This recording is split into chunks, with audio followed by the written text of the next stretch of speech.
You good? Traveler in Paimon? I'm sorry. I hope I didn't scare you. Oh, no, you didn't scare us. Just gave us a little surprise. Looks like you've gotten even more powerful now. I don't know. It just feels like it's gotten harder to control. I didn't mean to strike so hard. I'm so relieved you didn't get hurt. It's all good. We've had worse. Is the abyssal power inside you acting up? No, don't worry about that. It's been very stable ever since I got this body.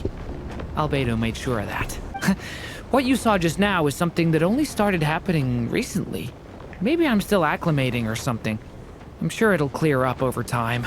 Anyway, what brings you here? Did you need something? Well, The day that the writer and the watcher crossed paths was the day that the magic known as storytelling was born. Get your bitch ass out of my head. so, she asked us to come. Miss Alice? Oh, you too? I guess I really do need to work on my impression. Well, never mind that. It's been too long, Mini Durin. And please, that's Aunt Alice to you. I have brought you and the Traveler together here for a very important purpose. It has to do with your mom. Oh, My mom. you mean M? Indeed, fairy tale author extraordinaire, Anya Marie Andersdaughter. Anya See, Marie. I knew this would be right up your alley. Wait, so her real name is Anya?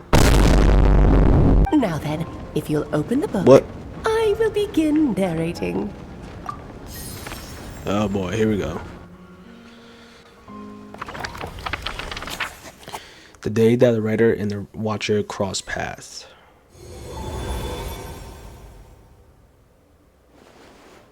Oh, we're back here. Oh, what is this place? It reminds Paimon of Simulanka. Oh, we're back here again. The two are indeed similar. Both worlds were What? built using the same magic after all. Oh my god. Aha! So it is Alice! Hello, Aunt Alice? Hello. Oh, no need to be shy.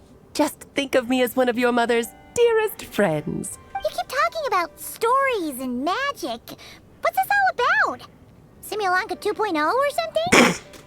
You wish. Certainly not. Simulanka was a peerless masterpiece. Without the original author, it would be impossible to create a sequel, even for me. But you are right about one thing. Just like last time, I want to show you a work of magic that has to do with storytelling. What's this? This is your mother's dying wish. What? Wait, so she's dead?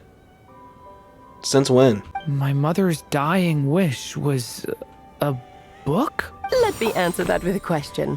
What do you suppose would be a writer's greatest regret?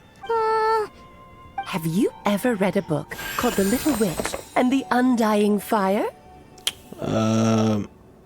Not yet. Oh, well, you're missing out. It's a wonderful book. It began as a little game at our tea parties. Each of us took turns writing the next part of the story. I wrote the first volume, then the other mages took their turns. Em was tasked with writing the final volume and tying everything up. But by the time everyone had finished writing their parts, Em had passed away. Oh. It was a terrible shame. A true tragedy. How did she die? And that is the answer to my question. A writer's greatest regret is to leave a story unfinished. Well, that makes sense. But all is not lost. I couldn't stand the doom and gloom of it all, so I went ahead and wrote an ending myself on her behalf. Then what's this book? This is the answer your mother gave to the same question. In her eyes, this was her greatest regret. She made me promise that I would bring it to you because she believed the only person who could resolve this regret is you. So my mother's greatest regret is another unfinished story? You could say that. And I guess resolving the regret means finishing the story? That's one way to put it. Is a straight answer too much to ask for? Her answer was quite the opposite of what I'd expected. But oh, how touching it was. I'd love to tell you what she said, I really would. But that would spoil the plot, and we can't have that. Spoilers ruin everything. Just tell me. Oh, Fine, we'll make do with the breadcrumbs. It's hardly the first time you've strung us along like this. Just think of this task as giving a story a much-needed ending. All I ask is that you do your best. I understand. But I only just started learning human script, and I don't have any writing experience at all. Relax. Why else do you think your dear aunt went and found you two such wonderful helpers? You motherf... With their experience, you'll have so many What? story ideas you won't know what to do with them.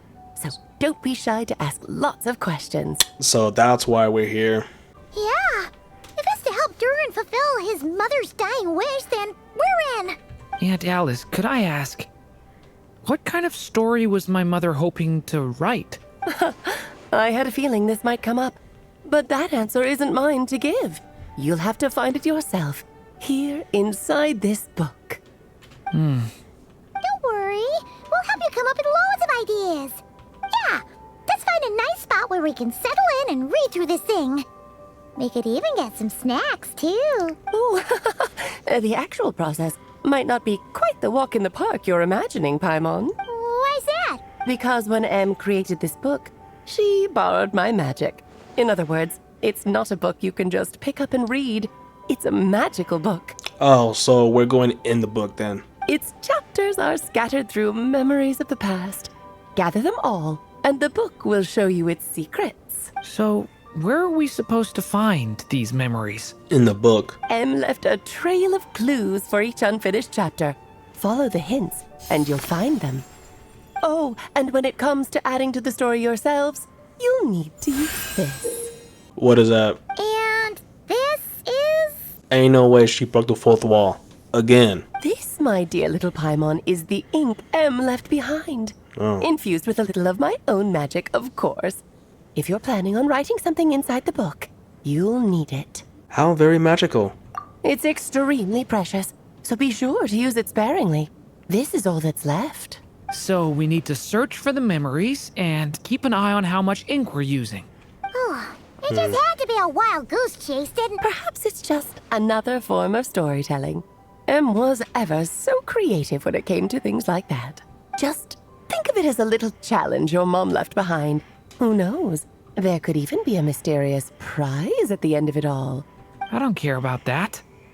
This was my mother's dying wish. Whatever it takes, I'll find a way. And we're here to help. Yep. With the two of us by your side, you'll be just fine. Okie dokie. That should be pretty much all you need to know. Oh, and once the story's complete, do let me have a little look-see, okay? I've read everything she ever wrote, so naturally, I can't miss this one. How will we find you? Yeah. Most of the time, you're pretty hard to pin down. Don't worry, I'll know when you're finished. Just wait for me to reach out. All right, off you go. I can't wait to hear how the story ends. Oh, here we go.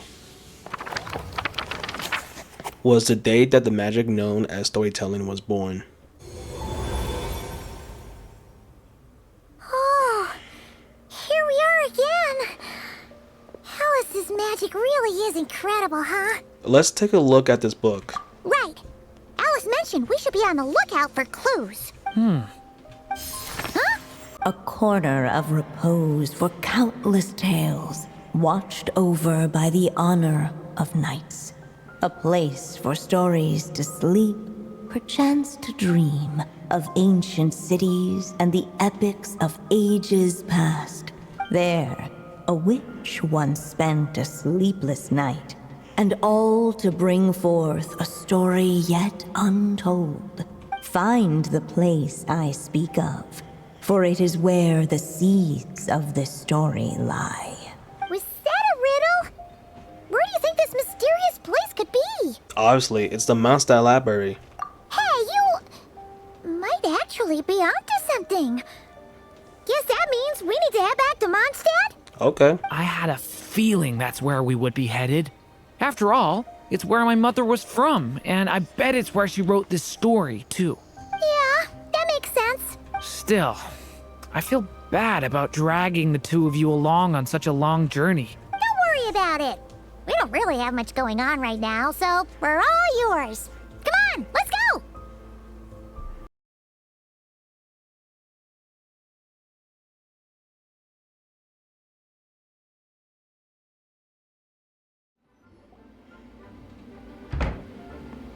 Back in the Mondstadt Library, huh? Talk about a trip down memory lane.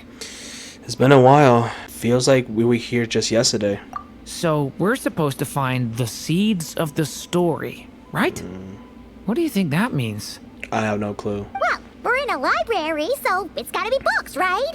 But seriously, there's so many here. How are we supposed to know which ones we need? Making a racket in a library? You should know better than that.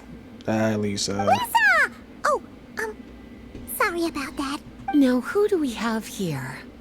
Ah, my golden-haired cutie. And my little horn cutie, too. Oh boy. Sorry, Miss Lisa. I know you taught me to be quiet in the library, but Paimon was just trying to help. Please don't be too hard on her. Paimon, you seriously need to learn how to be quiet in these type of scenarios, because if we're on a mission and we're trying to be quiet as possible and you talking, you're going to get ourselves killed because of your dumb ass. Well, it has been far too long since we saw each other, so I suppose I can let it slide just this once. So Lisa's been mentoring you? When did that happen? Back when he first arrived here, What? poor Jean wasn't sure what to do with him, so I stepped in to lend a hand. I figured, if I can handle a boy raised by wolves, then teaching one who's part dragon should be a walk in the park. True. Nice!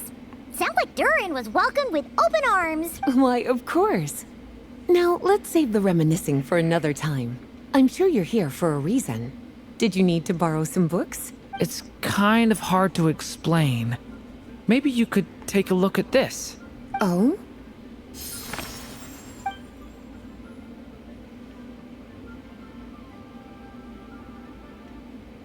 Ah, I see. These so-called seeds of the story must be the books that inspired its creation. That's just how it is with stories. They grow out of the tales that came before them. And that mage, I can almost picture her here, hundreds of years ago, scribbling away at one of these very desks. 100 years. Wait, Lisa, are you saying that you are over 100 years old? But we don't know anything about this story. How are we supposed to figure out which books inspired it? As it happens, just before I found you here, I was looking into something rather peculiar. One of the knights reported seeing some books that weren't listed anywhere in our catalog. Stranger still, just as he went to reach out for them, the books vanished into thin air. And then, a while later, while he was browsing through other shelves, there they were again. Seriously? That particular knight knows this library inside and out. I'd be very surprised if he was seeing things. Something tells me these might just be the magical books you're after. It's very possible. According to the report, there are 3 of these books in total. I'll be relying on you to track them down, cuties. Second strongest spell in existence. Do not show Klee. Wait, there's actually a book like that right here in the Mondstadt Library? That title's just gonna make people even more curious. Huh. There's definitely something fishy about this one. Yeah, don't probably show that to Glee, probably. Let's hang on to this one for now. Could be one of the ones we're looking for. It's one of M's after all. Experiment log number... An experiment log? Looks like part of the title's been erased. There's something seriously suspicious about this book. versus. Kinda looks like a poetry collection. But why is part of the title missing? Let's see what Lisa makes of it. Well, did you manage to find them? The Boar Princess. Well, this book has quite an obvious connection with that mage, considering she was the one who wrote it. But as one of the library's classics, its presence here is hardly unusual. It really is a must-read, so if you haven't read it yet, that's your homework, cutie. The second strongest spell in existence? Truly extraordinary, and certainly not the kind of thing that should be just lying around. In fact, Miss Alice gave strict instructions about it. Not to show Klee. So, it's some kind of book of spells? Paimon's guessing magic this powerful should be kept a secret. It's true. This book does contain one of Miss Alice's spells. But honestly, Virtually no one could actually pull it off, even if they tried. The only reason it's even meant to be in the restricted section is because we can't let Klee get her hands on it. Yeah, if we do that, then oh boy, Klee is going to explode the entire city, bro. After Klee was born, Miss Alice advised us to seal it away. She even added that little subtitle herself. So, it's to keep it away from Klee, huh? Does that mean she could use it to cause even more mayhem than she already does with Jumpy Dumpty? Oh no. No, that's not it. As Miss Alice herself put it, letting Klee see it too early would spoil the surprise. Spoil? Wait, so you're saying that Klee is going to actually read that book once she's older? Oh boy. Okay, well, I'm gonna keep on looking. Jumpy Dumpy Treasure Trove. Oh, wait! Did Klee write this one? Should this even be here? We better show it to Lisa. Okay. Gusha Biat? Please don't tell me that the devs name her after Elon Musk. Because if that's true, then that's kind of funny, but like, I mean, he's not a good person. Well, did you manage to find them? Jumpy Dumpy. Well, it definitely shouldn't be here. But I'd highly doubt it's one of the books you're looking for. Why is that? Because this is something Klee wrote. It's a compilation of all the best fish blasting spots around Mondstadt, as well as the most convenient places to stash her new Jumpy Dumpties. Of course, there's no way she'd get away with keeping a book like that in her bag. And she'd be in big trouble if Jean were to find out. Not only would the book itself be confiscated, but she'd be looking at a whole day in solitary confinement at the very least. Oh. Somehow, she figured out that the best place to hide it was right here. No place like a forest for hiding trees, huh? Now, every time it gets confiscated, she just writes a new one and sneaks it back in. Guess it's a restricted book in its own way. Yes. So thanks for helping me find it. I'll finally be able to hand it over to Jean. Experiment log number. This book definitely doesn't belong here. Yeah, we can tell just from reading the title. Albedo was the one who brought it in. He suggested I place it on the restricted list and keep it sealed away. Why? He said it's full of forbidden alchemical formulas, some of which could even result in the creation of dangerous monsters. Apparently, the danger it posed was so great, he didn't even feel like it was safe to carry around or keep it in his workshop. Really? Definitely sounds like it shouldn't be here then. Still, if that mage read this book too, it must have been written a lot earlier than I'd imagined. Versus. Yes, this is a restricted book, all right. It certainly isn't supposed to be here. But it looks like a regular poetry collection. How did it end up being classified as a restricted book? The issue lies with one of the poems inside. You've heard of the great battle that took place on Dragonspine, yes? I think so. I don't know. I forgot. It's been a long time. 500 years ago, during the cataclysm in Conria, an evil dragon descended upon Mondstadt. Okay, yeah, A yeah. fierce battle with Dvalin ensued. But in the end, the evil dragon fell, and Dragonspine became its resting place. Okay, yeah, I remember now. We're talking about Durin. The Durin of Dragonspine. Yeah, the original Durin. Well, the poem in question turns the whole battle into a dance, with the evil dragon recast as an innocent child who came here in search of friends. But given all the suffering experienced at the claws of that dragon, how could the people of Mondstadt accept such a retelling? Bards are often accused of inventing history or distorting the truth in their ballads. But this one hit a bit too close to home. And since the knights back then were unable to track down the author, they decided to ban the entire collection, blot out the title, and seal it away for good. So the version in the poem, it was all a lie? I'm afraid that question is something only the dragon himself could answer. Oh. Well, would you look at that? Seems like these are the little troublemakers you're after. And all three just so happen to be forbidden texts. What kind of story requires reference material like that, I wonder? Forbidden texts? You know, the first time you mentioned that the library had a restricted section, I thought you were just trying to scare us. Are you saying it actually exists? Not really something you should be poking your little nose into, is it, cutie? Can you stop with the cutie, man? It's getting a little bit weird, alright? Sorry. Seeing as it was Miss Alice who asked you to look for these books, I won't question the matter. But they'll need to be sealed away again once you're done, so don't forget to return them. Got it. Don't worry, Miss Lisa. I won't forget. Well then, that's all from me. After all that hard work, I think I've earned myself a nice cup of tea. Alright, we've gathered all the reference books. What's next? Open them and read it? Wait, look! Or do that? Open it. Oh. Find a place I speak of, for it's where the seeds of this story lie. Act 1, Long, Birth. long ago, an evil dragon descended upon the human world, bringing terrible calamity in its wake. Bravely did the people resist, until at last, the dragon lay slain. Later, a witch with a love for stories came upon the tale of the evil dragon, and for reasons she could not explain, felt a pang of sorrow on its behalf. For she knew, despite its body being born of wicked alchemy, Is that M? all along, the dragon's soul was that of an innocent child. Right up to the moment of its death, it had no choice in becoming a vessel of calamity, nor could it fathom the cruel fate that lay before it.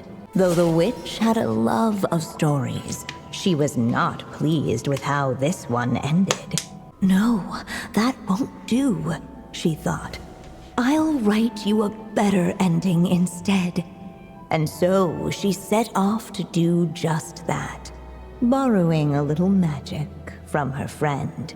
With it, she wove a dragon's egg, resolving to rear a dragon child of her own. Yet long in thought she lingered, wondering what kind of world her little dragon ought to behold upon waking. Is that the original Durin? What should be used to adorn this cradle? I'm gonna say trace of palatal splendor. At last she made her mind up, adorning the cradle with a trace of palatial Palatial. splendor. Splendor. Palatial. Then she quietly waited for the egg to hatch. What? Oh, we're actually inside the story. This must be Aunt Alice's magic. That was the opening we just heard, right? Sounds like the story is about Durin. Yeah. A story about me? Why don't we just see where the story takes us?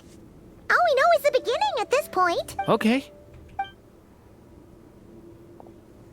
And now a golden-haired traveler, a silvery sprite, and a dragon-born youth That's step me. onto the stage.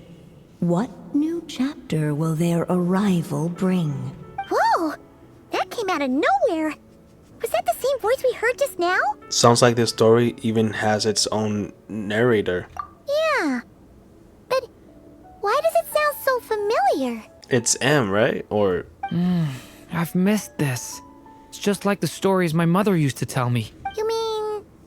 M? She used to tell you stories? Yeah, she loved it. Back when she was still alive. Sorry, we should focus on what we're here to do. So, now that we're in the story, what's next? The dragon youth wondered aloud. Yet all he could do was wait for the story to unfold. Of course, there's something to be said for helping it along. Perhaps a little exploration could prove fruitful. Oh, is that a hint? let's follow her suggestion for now. Yeah, I agree. This Dodoko doll is meant to be the witch in the story, right? Wait a second. All the people we've seen that look like that turned out to be mages from the Hexen Circle. Do you think the witch in this story is one of them too? My mother had a hat just like this. So it is M. It's M. Man, the witch must be M. Looks like this story really is about Durin, huh? Whether the sprite spoke true or not, it had little bearing on the story at hand, for in that moment, what mattered most was not that she was a witch, but a mother waiting for her child to hatch. Let's keep looking. Look at all these books. Guessing the witch did a lot of reading while she was waiting for the egg to hatch. It just so happened a dragon egg wasn't the only thing she was incubating here. Where else might a story be born, if not among books? Oh. This must be the dragon egg, right? Looks like it's gonna hatch any moment now. So we've got a dragon egg about to hatch, a witch who loves stories, and that evil dragon we heard about at the beginning. Yep, it all adds up.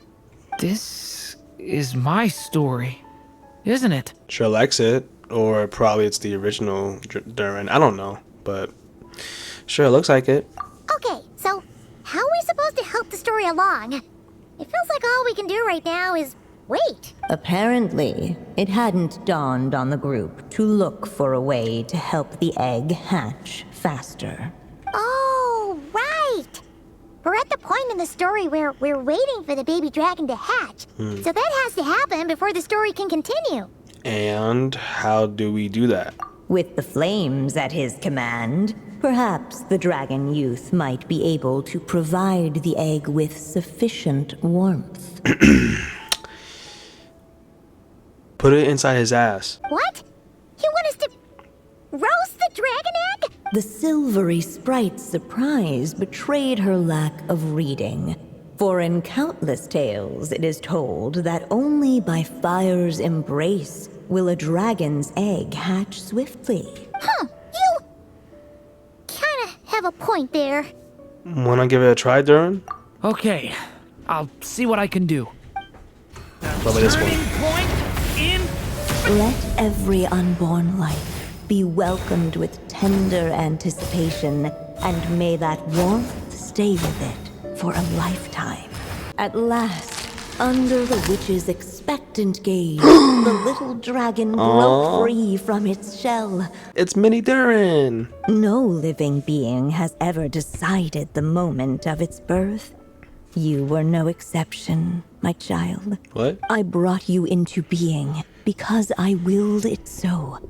Just like the witch who created that evil dragon. But I promise you this. Your birth was wanted. You are loved. And you will have a different fate than the dragon that came before you. You've never told me those things before, but for some reason, I always knew. Thank you for bringing me into this world.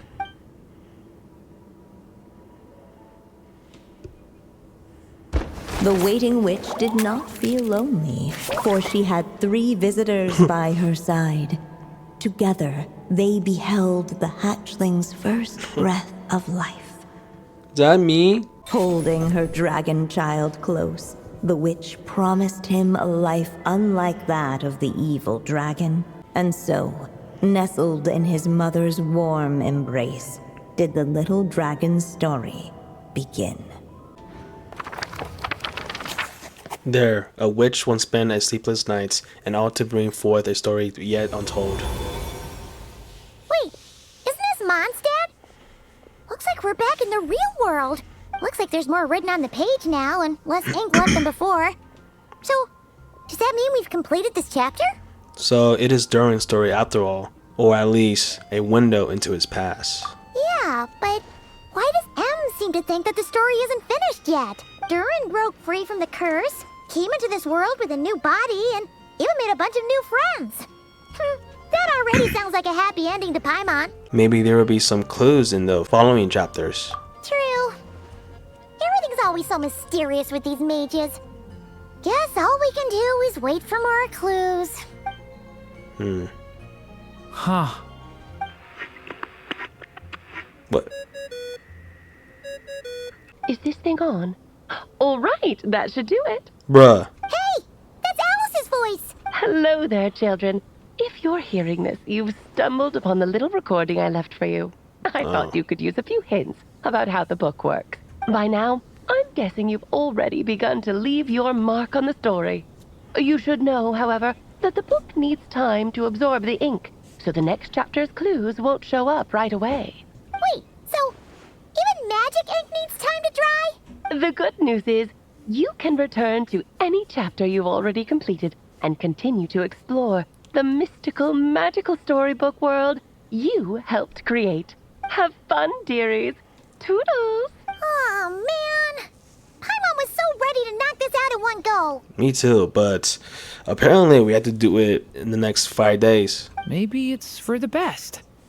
Sooner or later, we'll end up being whisked off to another world again, and if that happens, who knows when we'll be able to come back.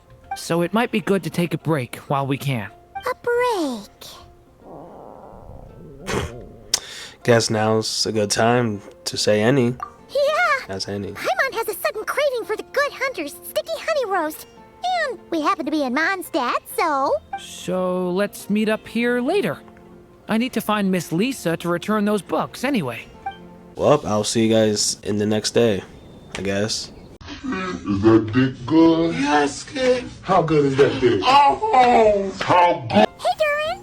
Any more clues for us? We're all set for the next chapter. Yeah, I was just about to come find you.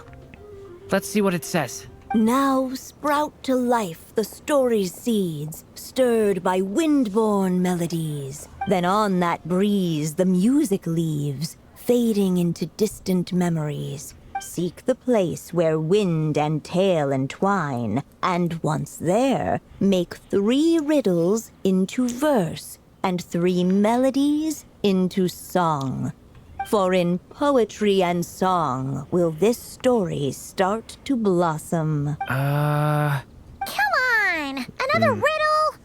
All that talk about wind and melodies? Wait, What do you think the answer could be? wait. When Melodies Mondstadt. Are you thinking what I'm thinking? No, it can't be him, is it? Oh. Oh! Care to elaborate? Wind, music, poetry. Yep. Tone deaf bards gotta know the answer. Oh God, are we gonna see him? You mean Lord Barbados? You know too? Albedo introduced us when I first arrived in Mondstadt. I mean, someone like me was bound to catch his eye sooner or later. It's better that it's out in the open anyway. Now, how should we track him down? We could check the tavern. I mean, he's always there drinking, probably. Never mind, he's here. I'm pretty sure he's already caught wind of what's going on here. Why don't we just see where the wind takes us? Right. He definitely makes it easy to forget he's a real god sometimes. What the fuck? Traveler, Paimon! What a sight for sore eyes. And the little dragon from the fairy tale world. Hi, Venti. I heard your voices calling out to me on the wind. Something about needing help with a riddle? Sorry to disturb you, Lord Barbados. Disturb me? Not at all. To tell you the truth, I'm just as curious about this riddle as you are. Let me take a look. What is it? Did you figure out the answer? 3 riddles and 3 melodies. That sure takes me back. The answer you seek lies hidden in memory. Looks like running to Tone Deaf Bard was the right call after all. Long ago, those mages came to Mondstadt, seeking to test their strength against mine. Oh, here we go. But I replied, let us make music, not war, and resolve our conflicts through song. So I strummed my lyre and sang them this verse. Yeah, here we go. Oh wind, welcome now, my guests. Pass through verdant leaves unseen, where shape your formless self may take, and offer up a graceful scene, a fleeting gift for welcome's sake.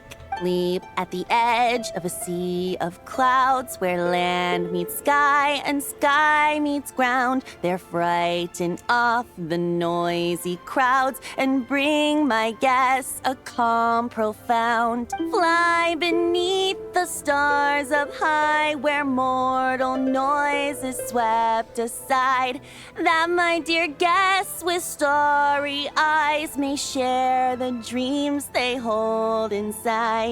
Now go to where I vowed to keep a quiet spot for them to sleep. No clash, no contest bars the way, just tea and mirth to fill the day. There you have it, the 3 melodies. As for the answers to those 3 riddles, I trust you can guess them by now. I did not pay attention, I'm sorry. The woods, the edge of a cliff, and the sky? Correct! Funnily enough, your mother was also the first to solve it, all that time ago. There must be some kind of special rapport between those who write stories and those who sing them. The woods, a cliff, and the sky. Oh! So that's where it is! I suppose the spot that What? answer points to is where you're headed next. You should know, after solving my riddle, the mages even accepted my proposal and made that location their official meeting spot. And going by what your book is suggesting, once you found it, you might want to try playing the melody I just shared with you. Guess you can be pretty reliable when it counts, huh? Great Animo Archon? Thanks for the help, Lord Barbados. Still got questions for me, huh? Yeah, you must have read countless tales in your time, being a wandering bard and all. In your experience, why might an author consider a story unfinished? Unfinished? Well, I guess if there's something left to accomplish in the story, or, if the last line goes, "To be continued." Huh? Bruh. Wow, your helpfulness lasted for like 1 second. In all seriousness, I would think the answer to that question lies in your mother's story itself. It's not my place to pry any further. All right then, we should get going. I wonder when their next meeting will be. Well, it's good to see you, Venti. Okay, we're here! Now, we just need to play the 3 melodies, and we should be able to gather the memories for the next chapter, right? A musical performance? Huh.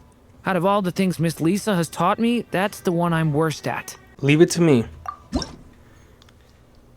Fuck. H.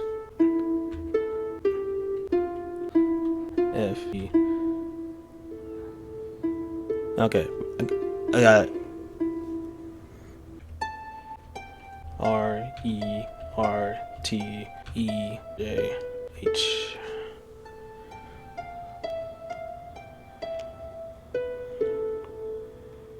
D.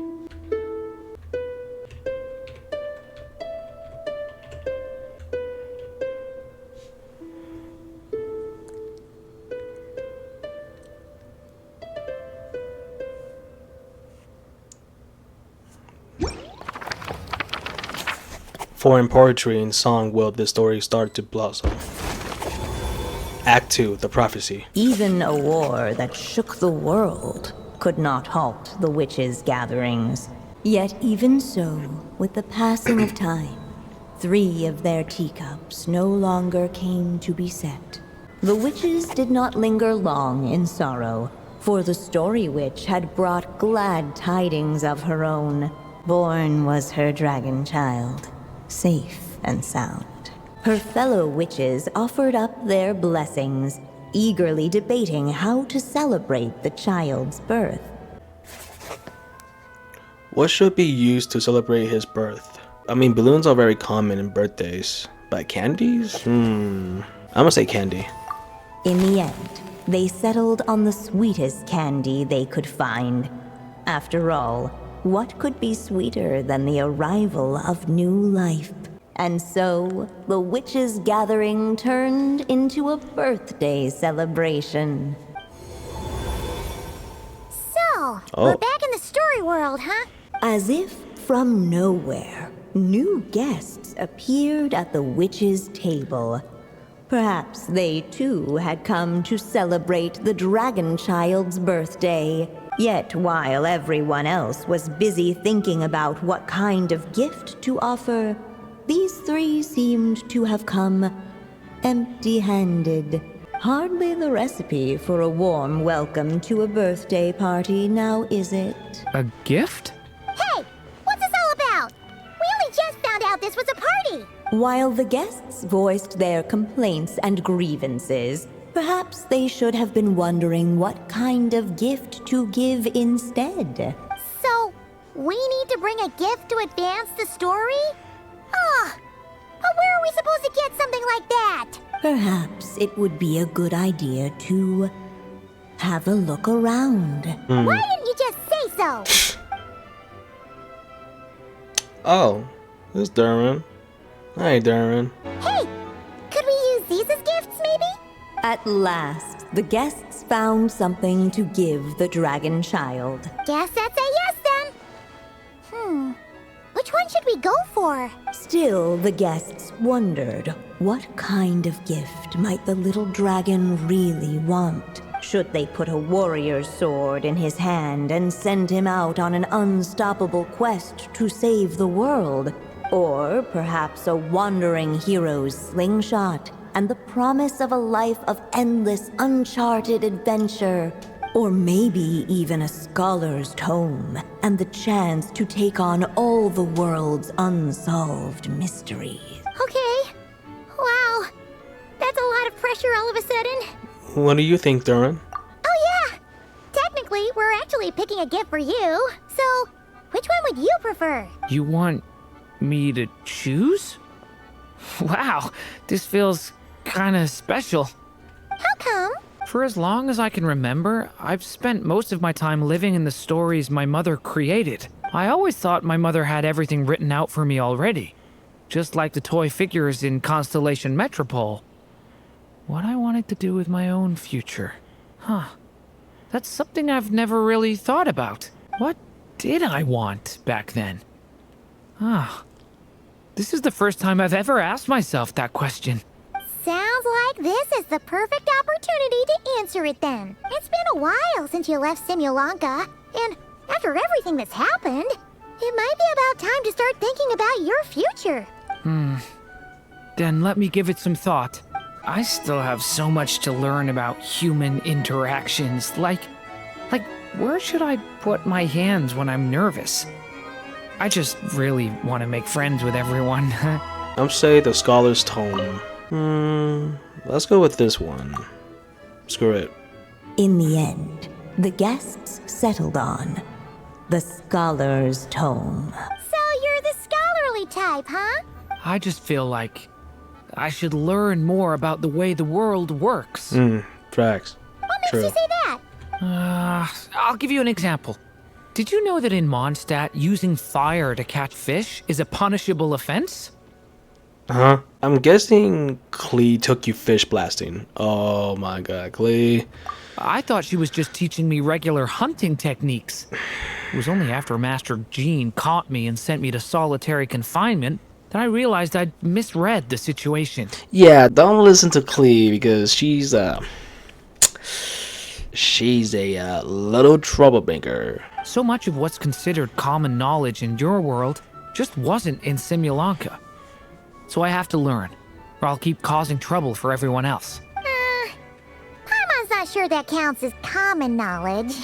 Alright, they should let us in now that we've got a gift, right? Hello there. Brought a gift this time? The newly arrived guest presented his gift, wishing the little dragon a future as a wise and accomplished scholar.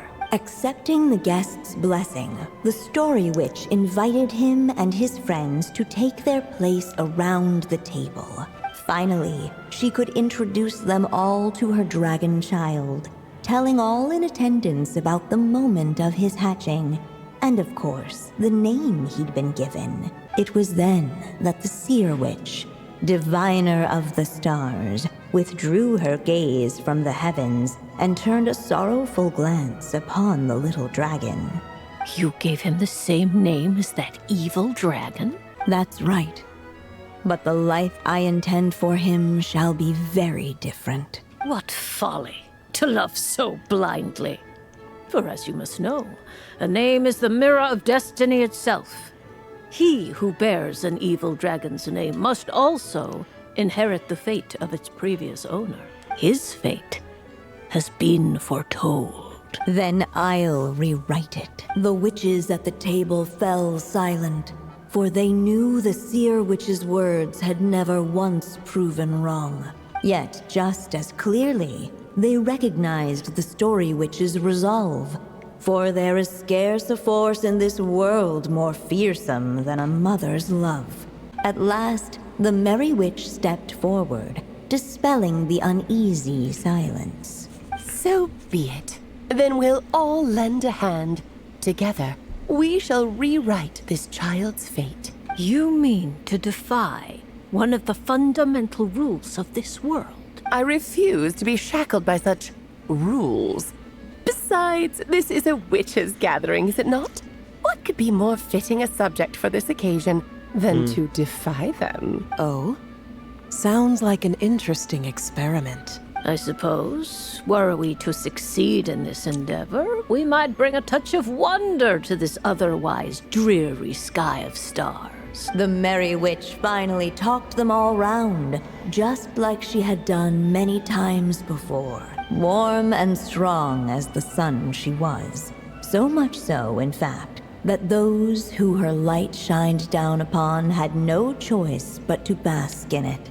And so the witches readied their gifts, 3 marvels of the cosmos. For this child, I shall decipher the ravings of the heavens and lay bare before him the trickery of fate. For this child, I shall leave a formula powerful enough to unravel the very origins of this world, that he may seek another solution for the conundrum of his life. For this child, I shall call upon wondrous magic to make possible his impossible wish. All the story witch had was the pen in her hand, yet with the love that flowed from it, she resolved to bring forth a marvel of her own. For this child, I shall leave behind the last story I will ever write, and with it, a path to an ending yet untold. With the witch's blessings given and received, the little dragon's fate at last began to turn. In the midst of the dragon child's birthday celebration, the seer witch proclaimed her prophecy. The child had been given the evil dragon's name, and with it, the burden of its fate. But hearing this, the story witch vowed to rewrite it all, for such was her love and resolve. And so the other witches offered their gifts in turn, marvels as rare as any in the cosmos. Together, they sought to test one of the fundamental laws of this world, in part to support a mother's love, and in part to sate their own curiosity. Oh, and I almost forgot. Our new guests came bearing blessings of their own. Who knows? Perhaps this extra dash of wisdom might be all the little dragon needs to change his fate. The witches redid their gifts, 3 marvels of the cosmos.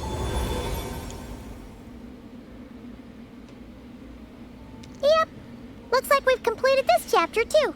Those witches in the story were the mages of the Hexen Circle, right? They sure seem to care a lot about you, Durin. But, Paimon kinda had trouble following their conversation. Just a bunch of mystery, as usual. The evil dragon's fate. Oh, is that what you're worried about? But didn't we already take care of that? Yeah, after what happened in Simulacra with everyone's blessings. The mages must have had a hand in that, too. Also, I was just thinking, which part of the story are we even meant to be completing? Oh, That's a good question. it feels less like we're filling in the gaps and More like we're adding something new altogether. But we use the ink, right? And the book hasn't given us any more clues, so that must mean our task is complete. At least for now. Yeah, I guess we're doing something right. Don't worry. Even if we run into trouble, we can always go ask Alice. Maybe I'm overthinking things. It's just... this is my mother's final wish. So I don't want to mess it up. Anyway, thanks for all your help. I'll let you know as soon as the book reveals a hint about the next chapter. Okay then. Alright. See you in the next chapter.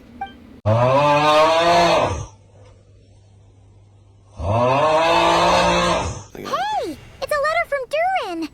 He wants to meet us in Mondstadt. Oh! Some say the god of fate calls the outcome of every dice roll before it's even made. Gaia! Oh my god, I miss that sexy ass voice, man. Oh! And that's why the secret to winning a lot of games is having that god on your side. Your luck is amazing, Kaya. Oh, hi, Clee. Your turn. Give it another shot. Fear not, Oh. O Crimson Dragonborn, for I, the Princess of Ertalang, have bestowed upon you the benedict. Mein Fräulein means to say she's rooting for you in secret. Oh, and that you must, at all cost, defeat the one who snatched her limited edition card back.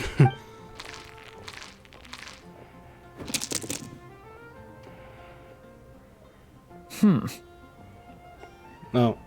I'm not too sure if that counts as good luck or bad. Tis not but the perfidious machinations of fate. Oh, Diana. Hey, everyone. Mr. Honorary Knight and Paimon, you're back. Hi, Clee. It's good to see you, Honorary Knight. Mein Fräulein is quite invested in the outcome of this match, so please, allow me to extend greetings on her behalf. Of course. But if you're all playing cards, how come you're not over at the Cat's Tail? There's something about our horned friend over there that seems to frighten off little animals. Could be because he used to be a dragon. Normally, the animals just steer clear of him, but in the close confines of the Cat's Tail, let's just say, the feline residents probably consider it their turf. And we all know how dangerous a cornered cat can be. So Durin got scratched? I just wanted to borrow one of their nests for a nap. Bruh. One of their nests? Wait, you mean a cat sofa? Yeah, it's more comfortable for me. I can stretch out just the way I like. But it turns out the Black Cat and his minions are quite territorial. Luckily, Miss Diona helped smooth things over, and they finally agreed to let me use one. But, I only get to use it after dark. Tough luck, huh? Oh, Diona stepped in. You know, underneath it all, she really does like helping people. The more likely reason is because Durin won't touch a drop of alcohol. As far as Diona's concerned, that pretty much makes them two peas in a pod. It's a shame, really, considering everything Mondstadt has to offer in that regard. Mondstadt's alcoholic drinks are a bit too much for me to handle right now. But maybe someday. There's no need to force it. Who says you have to drink just because you're in Mondstadt? Kaya, god damn it. Yeah, it's just... I'd really like to make some more friends. So I need to learn how humans socialize. I guess alcohol is usually involved, though. But that's why I started learning how to play Genius Invocation TCG. I haven't played that for a It's while. also a kind of social activity, but it doesn't involve drinking. And I've been lucky enough to receive the guidance of the Prinzessin de Verurteilung herself. Oh boy. Exactly. Who needs alcohol when you can make friends playing card games? Speaking of which, need any tips from the master over here? You'll wipe the floor with that opponent of yours. Paimon guarantees it. Well, I mean, I haven't played the card game for a long time. Matter of fact, it's been like, what, a couple years now since I played it? Unfortunately, with the luck he's having, not even that legendary card master from Sumeru could turn things around at this point. Sign out? Oh boy. Yeah, that last roll wasn't great. But who knows? Maybe you'll have better luck next time? He keeps getting the exact same roll over and over. This is the third time already. Seriously? That seems like a very unlikely considerance. If there really is a god of fate, they could have cut this kid a bit of slack. Like, I don't know, make it possible for him to roll at least one other side of the dice? I think I've lost. Must even a dragonborn, sanctified by the power of benediction, succumb to fate's insidious snares? Don't be sad, Durin. You'll definitely win the next round. You can even borrow Dodoko if you want. Mom says she brings good luck. Bro, okay, look, every time I see Klee, she always brings a smile to my face, bro. Like, listen, even though she's a troublemaker all the time, she's still an innocent kid, man. Mind you guys, Klee is the daughter of one of the most powerful people in Teyvat, so if you fuck with her, then you would get a whole ass whooping from Alice, bro. Thanks, Klee, but there's something more important I need to take care of now. Oh, okay. So, the book's given us another hint, right? Yep, and I think I've guessed where we're headed this time. Come on, follow me. Not every day you're back in Mondstadt, huh? Care to grab a drink if you're free?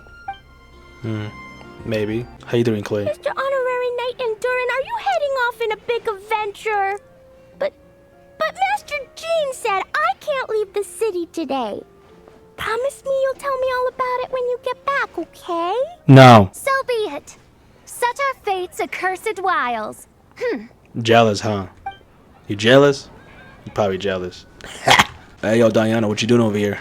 Ugh, where's that stench of booze coming from? Ugh, it's gotta be him.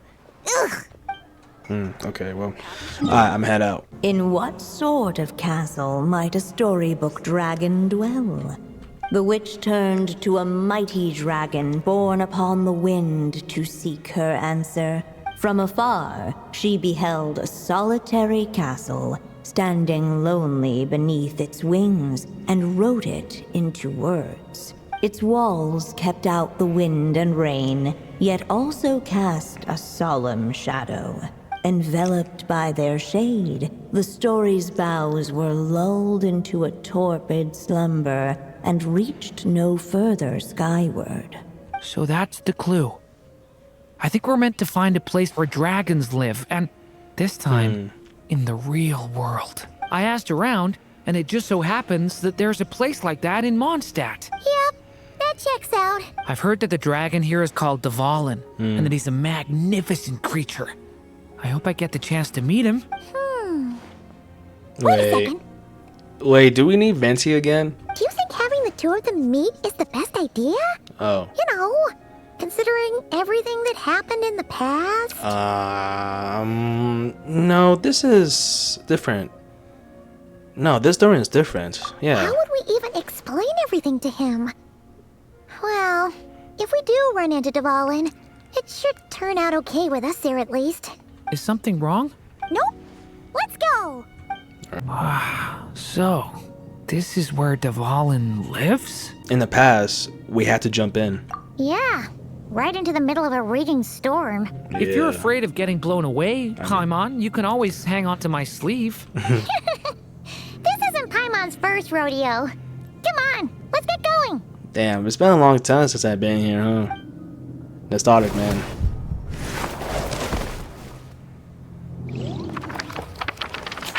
Enveloped by the shade, the story brought the build load into a tempered stumble and reached Act 3 possibility. The little dragon grew with each passing day, and the story witch, who loved him dearly, built him a big, beautiful castle. Yet in the end, she herself succumbed to time's merciless march, setting forth on a journey to a place beyond even the stars. All of a sudden, the little dragon found himself alone. He tried leaving the castle to make some new friends, but already he had grown the claws and scales of an evil dragon, just as the prophecy had foretold. Afraid he might hurt someone, the gentle little dragon hid within the castle his mother had built, and came forth no more. Looks like we're back in the story world. And from the sounds of it, this chapter must be about Simulanka, right? this castle, it brings back a lot of memories. Yeah, like the fairy from the Forest of Blessings, the king of Constellation Metropole, that cat lady who turns into a box. Yep. That will be Nilu, Navia, and Kirara. Oh man, I miss Simulaka, bro. Oh, and there's Hat Guy too. Only lately, whenever I see Hat Guy, I get this strange feeling. What kind of feeling? It's like there's something on his mind. He hasn't told me what it is, but I can sense it all the same. Well, he's always been kind of broody. I've noticed the same thing. Next time you get a chance, just ask him. Oh, wait, is it about when he talked about his past? I guess I should focus on fulfilling my mother's final wish for now, though. Yeah, we should get started on this chapter. So, let's track you down and free you from fate's curse once again. That day, a small band of adventurers suddenly arrived beneath the castle walls. They promised to help the little dragon cast off the curse of fate. Yet as they stood beneath the castle walls, it appeared they had no idea how to even begin. Huh? Hey, instead of making fun of us, how about giving us a hint? The little dragon had shut himself inside the tall tower at the castle's center. Anyone who wished to reach him must traverse the barriers that wall off his heart, for there is no other way. Looks like we're in for another long one. Let me try something. Ooh, do you have an idea? If that little dragon in the tower used to be me, then surely I'd know how he shuts people out better than anyone. Come on, follow me. That telescope. I've seen magical tools like that before. Oh, cool. Woo! Oh, That block just got bigger. We can get past the obstacles ahead by using these blocks to jump upwards. huh? Oh! Oh, okay. Well, that's really nice. Look! Seems like someone's stuck down there. Should they continue towards the tower or plunge into the shadows to rescue those in need? A difficult dilemma indeed. Okay, screw it. Let's go. Okay, let's go help him. Dark here. Let's go help him. There's a fire over there. Let's go check it out. You guys need help? Is that? A little pixie that can fly. Are you here to help the dragon break his curse too? Oh, what's this? More brave adventurers bold enough to set foot in this castle? Come, join the ranks of your liege's guard. Navia? Nilu and Navia! Oh. Nilu? No. I'm a flying squirrel fairy. And I'm a giraffe king. Not this Navia you speak of. I don't think this is the real them. More like how Durin remembers them. That's right. Oh, and don't forget Catbox Lady. Oh. Are you friend or foe? Friend! Definitely friend, Miss, Catbox Lady? So our companions from Simulaka are here. Yeah, Simulaka is a big part of Durin's story. So, guess it's no surprise the people we were with there would make an appearance. Okay, I think I get it now. Flying Squirrel Fairy, Giraffe King, Catbox Lady, please follow me. The shadows cast from the high walls of the tower were manifestations of the dragon's loneliness, barring the path of any visitor who wished to be his friend. The group of brave creatures sought to aid the little dragon in lifting his curse, yet without light to lead the way. The group was trapped, waiting on a miracle. Trap. These shadows are blocking our path. It seems like the little dragon is afraid to meet us. If only we had more firelight. But you three don't seem to fear these shadows. Because I carry more than enough firelight for all of us. Besides, even though we're here to complete the story, who says it can't look a little different this time? Before I met you all, I was so sure I'd never make a single friend.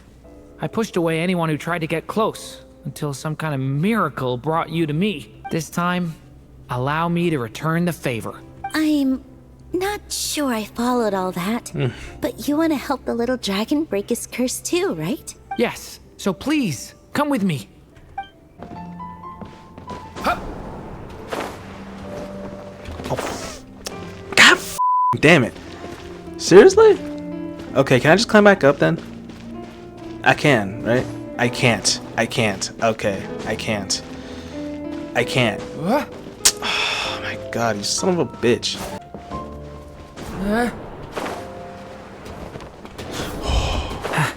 Good, now let's go. Come on, Durin. Or, little story dragon. Just calm down. Stay back! I don't want to hurt you. Loneliness and fear had built a cage around his heart, shutting out all who would look upon him. And thus, all the adventurers could see was his shadow. Don't worry. We can help you. Don't come any closer. And that was the last the little dragon spoke. How are we supposed to persuade him if he won't even talk to us? If you can still hear me, please listen to what I have to say. Your claws and scales aren't some kind of inescapable curse, you know? You'll overcome it one day and make lots of new friends. I'm sure you think I'm lying. After all, no matter how many times you've tried to break it, nothing's ever worked. But this time is different. I brought your friends here to see you. Oh, what did you say? Hi, little dragon. I'm the Flying Squirrel Fairy, and I'm here to help you lift your curse. Will you talk to me? And I'm the Giraffe King. Don't be afraid, little one. We're not afraid of you. I'm just a cat in a box, but I'd very much like to be your friend too. These are my friends? Yeah, they're your friends in the future you've been trying to avoid. I can promise you that. They're reaching out, so you just have to ask yourself one question. Do you accept? After a long silence, heavy footsteps echoed from the tower's shadows. But still, the one who made them refused to step forward. Though the cage to his heart had been unlocked, the little dragon remained ashamed of his claws and scales. How can I face my friends like this? Don't worry, little dragon. We're gonna offer up our blessings and make a wish to the goddess of fate to release you from your curse. Yeah, just like last time. Make a wish? To the goddess of fate? At that moment, the merry witch made her entrance. Oh god, bruh. Hello, little one. Don't be afraid. With the blessings of your friends, your wish shall be granted. Alice? Wait, you're the Merry Witch from the story? Correct. It is I, the Merry Witch, creator goddess of this realm. And it just so happens the goddess of fate is none other than my dear friend, the Story Witch. I'm here to make good on my promise to lend her my second strongest spell. With this spell, she'll have the power to create an entire world. So naturally, granting your wish won't be a problem. Provided, of course, you receive your friend's blessings. But before we proceed, I must check something on her behalf. Little dragon, do you accept this blessing? I want to be your friend. So if you're offering, then yes, I would love to have your blessings. Of course, just like last time. Were it not for the adventurer's blessings, this tale might have ended long ago. Thanks to them, another ending was now possible. Yet in that moment, they did not know if this blessing was truly a gift or just another trial in disguise. What? You didn't say a word when we actually needed a clue, but now at a critical moment like this, you turn up and start playing mind games? Another trial. Huh, that actually sounds about right. Be it the fictional problems of Simulanka or unavoidable conflicts in the real world, if you think about it, that's what they've been all along. But if it wasn't for those trials, I never would have met any of you. So, despite all that, I'd still like to give my blessings. That's the spirit! Come on, Durin! Let's help you make your wish come true you again. On behalf of both my past and present selves, thank you, my friends. Fortunately, a brave band of adventurers heard tell of the little dragon's story. Determined to lift his curse, they fought their way through countless trials. To help him, they offered up their blessings and made a wish to the goddess of fate. At last, their wish was granted. Shaking off his scales, the little dragon stepped out of the tower's gloom. Yay. But his time in the world beyond the castle would soon teach him this gift would bring blessings and trials of its own. And as far as the little dragon was concerned, the tricks of fate had just begun. So, Durin's wish came true, just like it did before. If this story was written by my mother, then surely that was the last chapter we just completed. Oh yeah! So, in other words, we finished it. Really? Looks like that's a wrap on Alice's task, and there's even some ink to spare. Wait, really? So we finished with it? It's only been 3 days. I thought we have like 5 days to do it. Time to return the book, huh? Guess we'll have to wait for her to make contact, like she said. So, my mother's final story has finally come to a close. Sounds like you're a little sad to see it end. Back when I was still living in Simulanka, I was always under the illusion that my mother had never truly left. Every day I spent immersed in that world. It felt like she was right there by my side, still reading me bedtime stories. But now... Durin! Don't worry, we're all here for you. That's right! And you've got so many other friends waiting for you back in Mondstadt. Yeah. Speaking of which, after all that flying around, Paimon's starting to feel hungry again. So, why don't we head back to Mondstadt? Perfect excuse for a big meal with the rest of the gang. Now that you've fulfilled your mom's final wish, a little celebration seems in order. It's just a pity we never got to see that big, beautiful dragon. You were really looking forward to meeting him, huh? He might not be here all the time, but Paimon's sure you'll get a chance at some point. All right, no worries. Anyway, since this feast is to celebrate me fulfilling my mother's final wish, I guess it should be my little treat. Pretty sure that's how humans do it, right? Nuh-uh. This one's on the Traveler and Paimon. Celebrating each other's achievements is what friends are for. Honestly, when it comes to who treats who, human rules are so complicated. See? What? He wants to be friends with you too. Bruh! I knew this motherfucker was up here, bruh. But the moment hasn't come. At least not yet. In any case, the story should have a better ending this time, don't you think? Whew. Feels like we were gone for ages. Hopefully, everyone's still here. So, your adventure was a success, huh? Want to grab a drink to celebrate? Absolutely not. No booze allowed. Bruh. Mr. Honorary Knight, Durin, I want to hear all about your big adventure. We're gonna order a big meal for everybody first. We'll talk while we eat. Yippee! Excuse me. Did I hear you call him Durin just now? But wasn't Durin the evil dragon that fell on Dragonspine? Come on, miss. This Durin isn't that evil dragon from Dragonspine. Albedo said... well, it was kind of confusing. But anyway, it's super cool. Oh, is this your first time meeting him, Marjorie?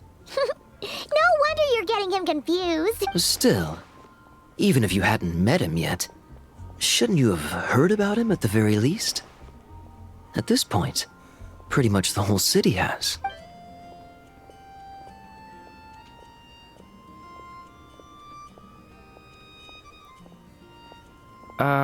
Why is everyone... So, what exactly is his connection with the evil dragon? Wait, but those horns on his head... Surely he's not a... Did everyone just forget about Durin? Huh? No, that can't be. Wait.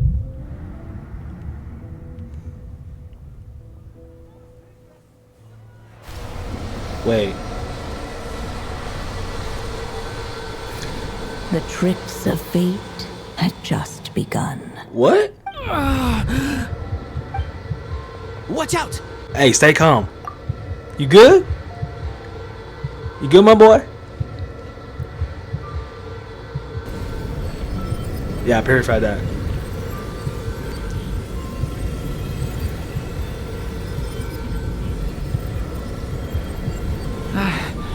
No one got hurt. Did they? Durin! Durin! You asked Baba to tan and Durin and then settle him in a guest room. What the hell happened?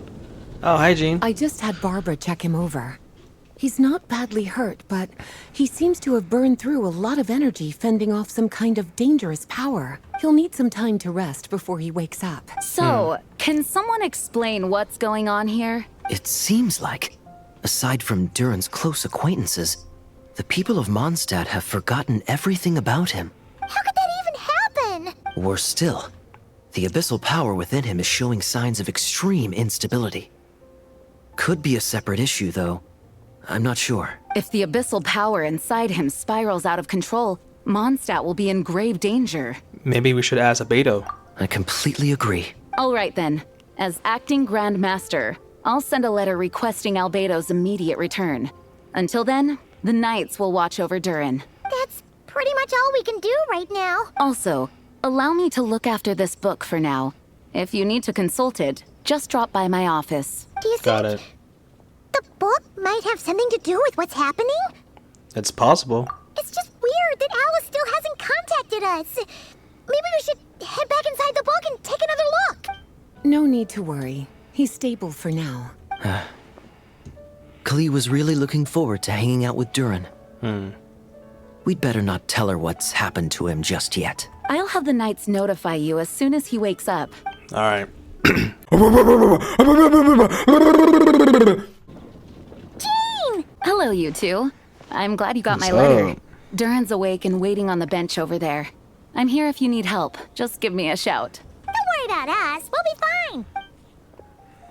You good? Oh, hey, you two. I just remembered what happened right before I passed out. Thanks for holding me back. I shudder to think what might have happened if you hadn't. Don't worry about that for now. Are you alright? I'm fine now. It's just... a lot of people seem to have forgotten me. Don't worry. We'll figure out a way to fix this. Why don't you start by telling us what happened? It felt so strange. After I realized no one recognized me anymore, I suddenly felt like I'd completely lost contact with my body. Abyssal power lies sealed within this body I inhabit. So when I lost my connection to it, I lost control of that power too. It wasn't until I heard everyone calling my name that I was able to reconnect with my body. You lost contact with your body? Does that mean there's something wrong with it?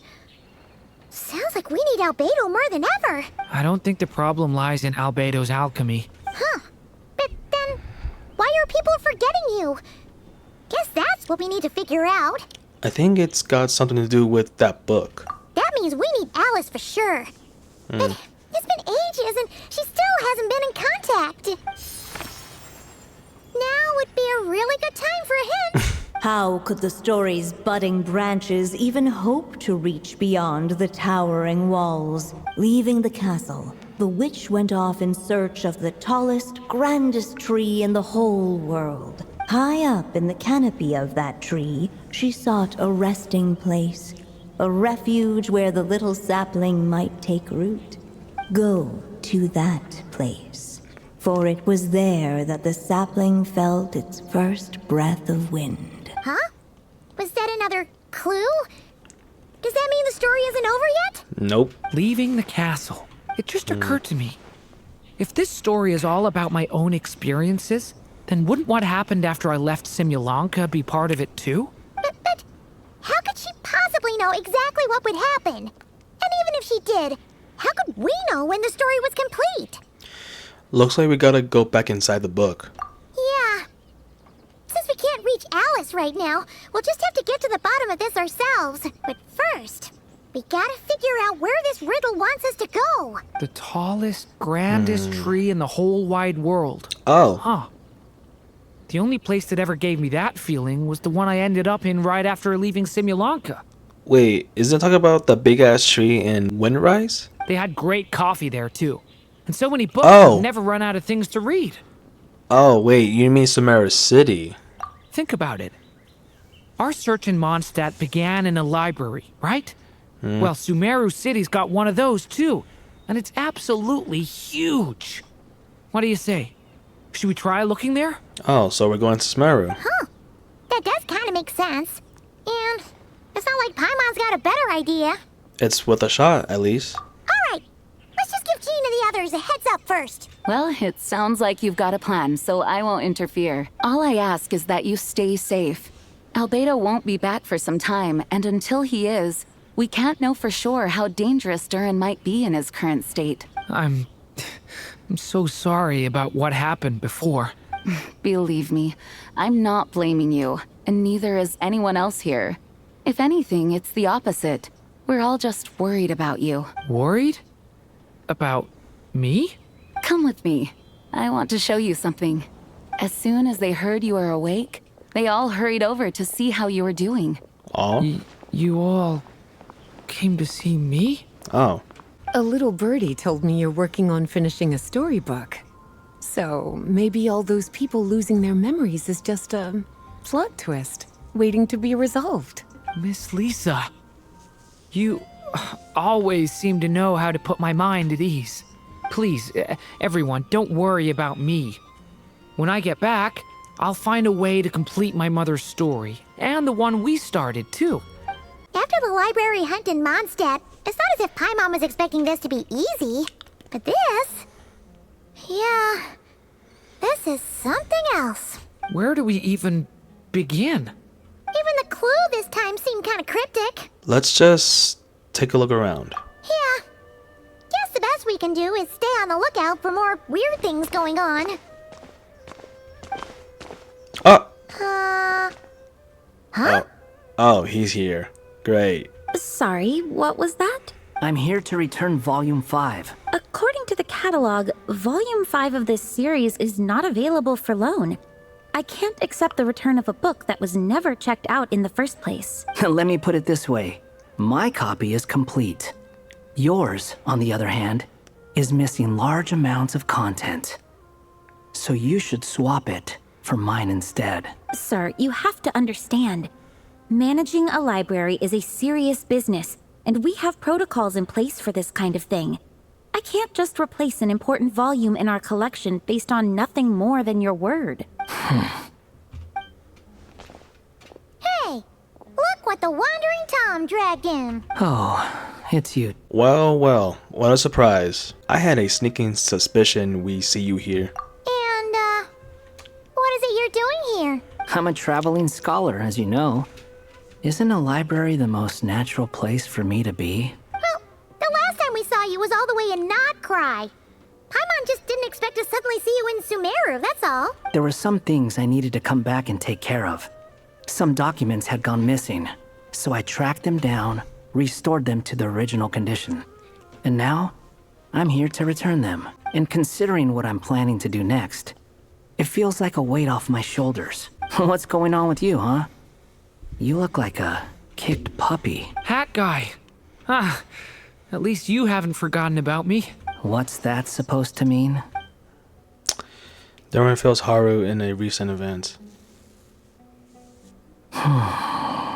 So it's been getting worse. Sounds like you know something we don't. After he left Simulanka, he spent some time traveling Sumeru with me. I was working on several texts at the time, and I stumbled upon something strange. Anytime Durin of Simulanka was mentioned, before long, the record would disappear. Which means all the remaining records on Durin are about the evil dragon that fell on Dragonspine. How did you even discover that? If I remember correctly, Hat Guy loved the time he spent in Simulanka so much that he started writing a travel log. That's besides the point. The fact is, you're not affected by the ley lines of this world. I'm sure you can grasp the implications of what that means. Irmisol, the things you've done. His case is different from mine. It's more like the world itself refuses to accept his existence. It started with a few written records, but now it sounds like it's spread to people who never met him or didn't know him well. At this rate, the whole world might forget him altogether. So it's so like the people who do know him, like me, Paimon, you, Jean, Lisa, Kaya, Clay, you know, all those people that we know remember Durin. But for those people who hasn't met him yet or barely even knows Durin at all, then they would tend to forget about him. The whole world? But that includes all my friends in Mondstadt, and even Hat Guy too. So that's what you've been worried about all this time? Why didn't you just tell me? There are more important questions right now. Like figuring out how to fix this. Yeah, we've been trying for a while now. We just haven't got to the bottom of this yet. That mage clearly cared a lot about her child. She left that book behind for a reason. If you want answers, isn't that the place to find them? You think that didn't occur to us already? Problem is, we need to find the memory that unlocks the next chapter first. Mind if I take a look? You're offering to help us? I just want to know what secrets this book is hiding. Besides, I've run into a bit of red tape, so I've got time. Of course. Be my guest. What do you mean by that? Red tape? The fuck? So, the memory we've been looking for was about you all along? Go to that place, for it was there to be spelling for Red 1. Act 4. The little dragon became companions with a stray cat with dark blue fur. What? It was a friendship born of all they had in common. He left his castle at the stray's invitation, setting out to explore the world beyond its walls. There, he grew fond of the outside world, eager to make friends and share the story of his life. Taken by the dragon's story, the stray tried to write it down, but he soon realized that no matter how he tried, it would always warp into the evil dragon's tale. So, this is the world where this chapter takes place? Looks like we're at the top of some kind of gigantic tree. The story just now. This one must be about what happened to me when I first arrived in Tevat. No wonder the memory that unlocked it was about Hat Guy. Most of my memories from that period were. Hold on. Anyone want to explain how I ended up looking like this? Boy! We gotta scare a cat. Maybe you've become a character in the story too. The way you appear here is basically how Durin sees you. You see me as a stray cat? A wandering Tom, to be exact. Tom. You should count yourself lucky. Of all Durin's friends, your character is by far the most memorable. Maybe it's because I've known Hat Guy for longer, so my impression of him is more vivid than the others. Vivid? Then how come you haven't changed one bit? Guess that means the impression the Traveler left was so vivid, it didn't need changing. Yeah, just, because, you know, I'm the main character, so... Yeah, bitch. Oh. Hello, everyone! Ready for today's adventure? Oh, it's Mary Durin. It's the storybook Durin. Oh. So you're not playing yourself in this one? Does that mean the two of you have even more memorable roles to play? This is Alice's magic we're talking about here. She's the only one who can make sense of it. Where are we going today, kitty cat? Whatever. Just follow me. Same as always. Okie dokie. Can we chat along the way? If you have something to say, just say it. Was that seriously how the two of you communicated when you first got here? Yep. Anyway, how do we get ourselves out of here? Usually, the narrator gives hints to help us figure out what to do. Speaking of which, about time we got some of those, don't you think? The story's vines had woven themselves together into a giant tree, the boughs of which a little storyless dragon now paced, homeless among its leaves. He had to find a way to leave this place and set off in search of a home of his own. If he stayed, the world would erase him from its memory altogether. To leave this place? But where am I supposed to go? The little dragon felt completely lost. Just like the vines, the road ahead branched off into different directions, twisting and turning before disappearing into the mist. But as luck would have it, a prophetess waited up ahead. Perhaps she might know where each path might take him. That's B. Oh, you must be the little lost dragon. It's true. My friends and I are lost. This meeting was no accident. The prophetess was in fact the seer witch, here to present her promised gift. The seer witch? Oh yeah! That's Mona's teacher, right? The old hag? Insolent child. I am the seer witch, your prophetess, not some old hag. Sorry! Now, little lost dragon, I have come to bestow the gift I once promised. A prophecy. A prophecy? Hear me now, for my prophecy is this. One day, the dragon from beyond the castle shall be reborn, and none may avert its coming. The wind took the prophecy and swept it off into the distance. And so, the little dragon was shown a path to wander. A path shown by the wind. Could that have been referring to what happened back in Mondstadt? As far as I remember, once that alchemist from Mondstadt learned about the prophecy, he chose to stand with you against the evil dragon. So, what does any of this have to do with you being forgotten? Oh, wise witch of prophecy. Could we trouble you with another question? As enigmatic as she was elegant, the seer witch spoke no more, for her thoughts had long since returned to the starry firmament above. Ugh, just when we actually needed her. The seer witch was my mother's friend, so the prophecy she just gave should turn out to be helpful. Well, it's not like we've got better options. But if all we need to do is leave this place, which path should we take? Any ideas, Durin? Why don't we take a look around? The wind kept blowing, but the little dragon had not yet resolved to follow it. Before him lay a foggy path, and where it might lead he could not tell. If we go this way, we'll be heading back to Mondstadt just like we planned. Out of all the options so far, this seems like the safest, right?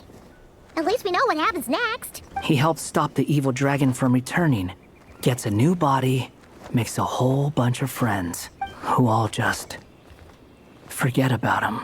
But you didn't forget, Hat Guy. I'm just saying, choosing this path wouldn't solve the main problem. You'd still end up being forgotten. Maybe future chapters hold the answers. We just need to keep the story going. I'm not against choosing this path. I just wonder what secrets it might be hiding. Let me think about it. I still think you should keep going, little dragon. If you leave the castle, you can accomplish something amazing and make a bunch of friends along the way. Really? Then let's go!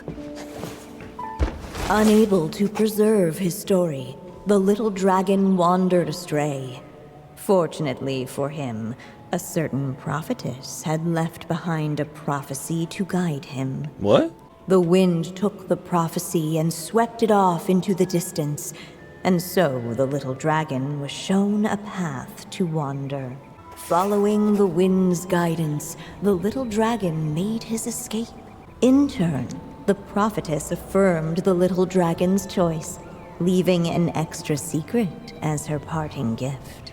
Now that you've made up your mind, I shall keep my promise by explaining Fate's little trick. Long, long ago, the gods of the high heavens gave the world outside the castle a magic of its own. They called it storytelling.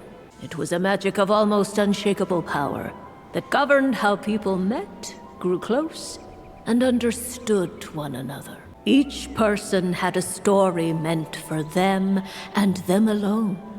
One whose ending was written in the heavens long ago. In truth, your story and the evil dragons are simply two versions of the same tale, and that is something the magic of storytelling cannot abide. Beyond the castle's walls, your story cannot take root, for the evil dragon's tale has done so already. The wind took the prophecy and swept it off to the distance, and so the little dragon was shown to path. So, that was the secret? Huh. I'm confused. You still don't get it? Simulanka Durin and Tevat Durin share a special kind of connection. Their fates are mirror images of one another. While they were in two separate worlds, there may have been some mutual influence, but their fates were independent. But when Simulanka Durin came to Tevat, a version of his fate already existed there. So, how can two fates exist at the same time? I'm so confused, man. The answer is, they can't. The rules of this world don't allow it. You can't return a book you never checked out in the first place. So, what's Durin supposed to do? Those mages seem to have come up with quite the ingenious solution. What? I'm here to make a return. As I said, there's no record of Volume 5 of this series ever being checked out. Then just think of this as Volume 6. Based on what I know, the author was planning on publishing another volume anyway. The catalog does have a slot reserved for Volume 6. So, this is it? Sure, let's go with that. All you need to know is, I'll be the one writing this series from now on. You... What was that? What are you up to this time? Remember the red tape I mentioned before? Well, I just took care of it. Now, I guess you'll be off to see your alchemist friend? It should be pretty obvious by now. He has the answers you're looking for. Really? We do have a whole bunch of things to confirm with Albedo, that's for sure. But didn't Jean say he'd be gone for quite a while? I'll join you. Just let me know when it's time to go. Hat guy? Don't sound so surprised. I'm part of this story too, aren't I? I'm just playing my role. Well, yeah. But it's not that. I just feel like you want to help, but something's holding you back. When I first realized you were being forgotten by the world, I thought it might be because you spent too much time with me. I even thought cutting our ties might be the only way to fix it. What? Why would you think that? He once made the whole world forget him, so he was worried Durin might be affected by what he did? It doesn't matter now. Judging from the answer this book has given us, I was probably overthinking it. Make that definitely. Anyway, we're in this together now. Just as well. With the ley lines rejecting him like this, the people who still remember him are his only remaining connection to this place. If that last fragile tie was broken, who can say what devastation his unbound body might unleash? And to think I'm one of the people keeping you here, instrumental in helping change your fate. Can't say I saw it coming. Well, if it's good enough for Hat Guy, it's good enough for me. After all, he is about as odd as humans get. Excuse me? With some people, even if you try asking a simple question, they'll always give you a complicated answer. And the more you ask, the more complicated it gets. Truth is, Hat Guy's just that kind of guy. Sometimes for sure, but he isn't always like that. Whatever. All I needed was a yes or no, so we can quit it with all the back and forth.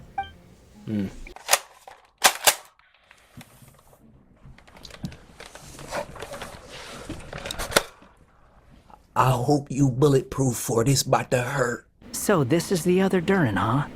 If this had been the dragon that ended up being revived in Mondstadt, there's no telling what kind of calamity that people would have had to endure.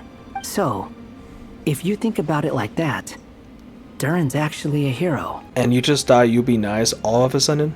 No, I'm just a little envious, that's all. Not everyone gets a chance to be a hero. Albedo! Actually, most of the credit belongs to Albedo. Then again, barely anyone even remembers you at this point. So I guess there's not much left to envy. Ah, so you three still remember Durin. Looks like the memory loss hasn't spread to close friends. I guess that means my memory of you must still be complete as well. Albedo. You're finally here! Oh, boy, do we have a whole pile of questions for you! Oh, you're here too? I think I've pieced together some of what happened to him. But what's your take on things?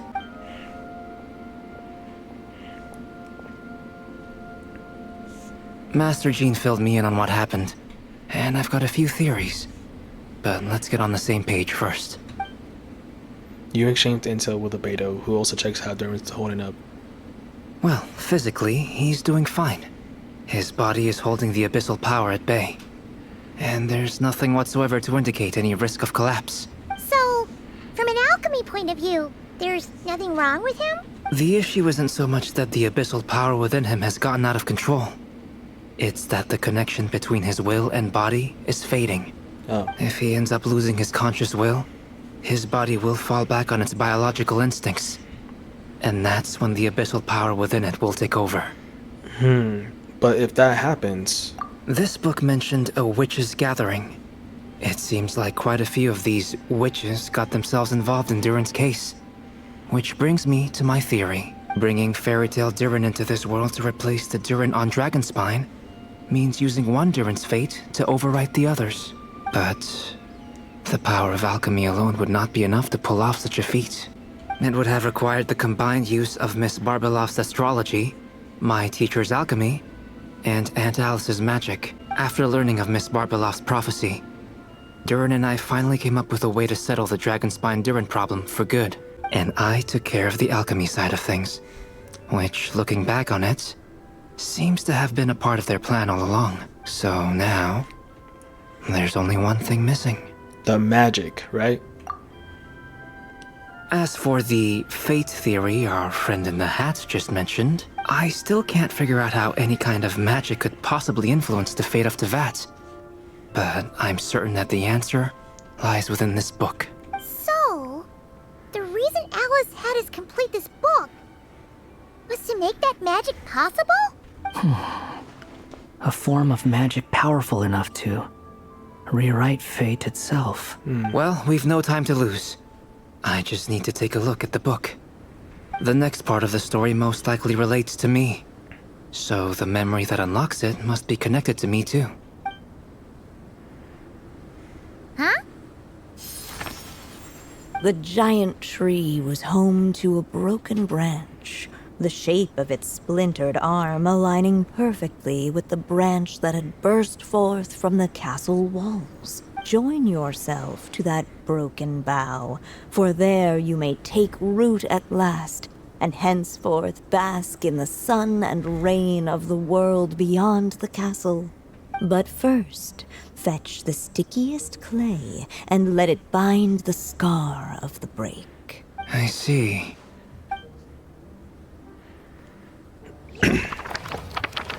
First, fetch the stickiest clay and let it bind the scar of the break. Act 5. Solution. Guided by the breeze, the little dragon arrived at an alchemist's workshop. There he was greeted by a clay figure, a child molded by the sage witch's hands. Though gentle in appearance, he had inherited his mother's cold, sharp wisdom, and he was determined to avert the calamity the evil dragon would bring, and so was his helper, none other than the little dragon himself.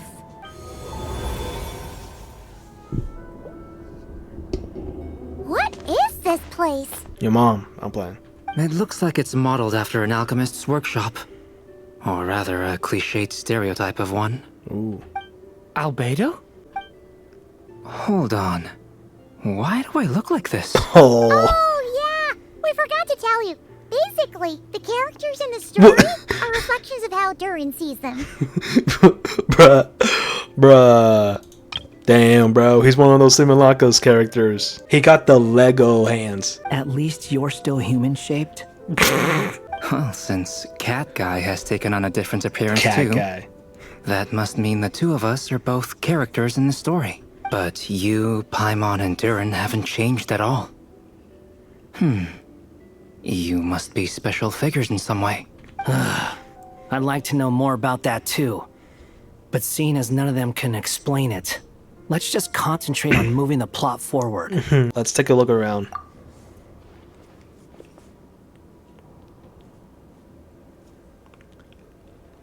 He's on the top of the chair. Damn, some big ass books. Oh. Is that a hidden path? And just like that, the group stumbled upon a hidden passageway.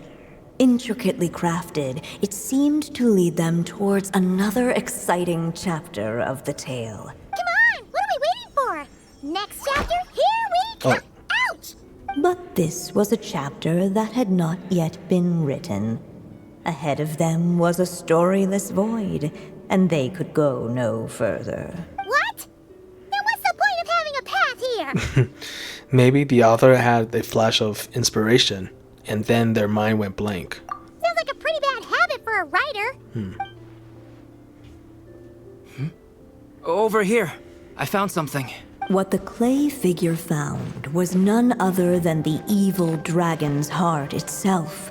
Though the creature had perished long ago, its heart was still there, pulsing away and growing warmer with every beat. And the clay alchemist knew what it meant.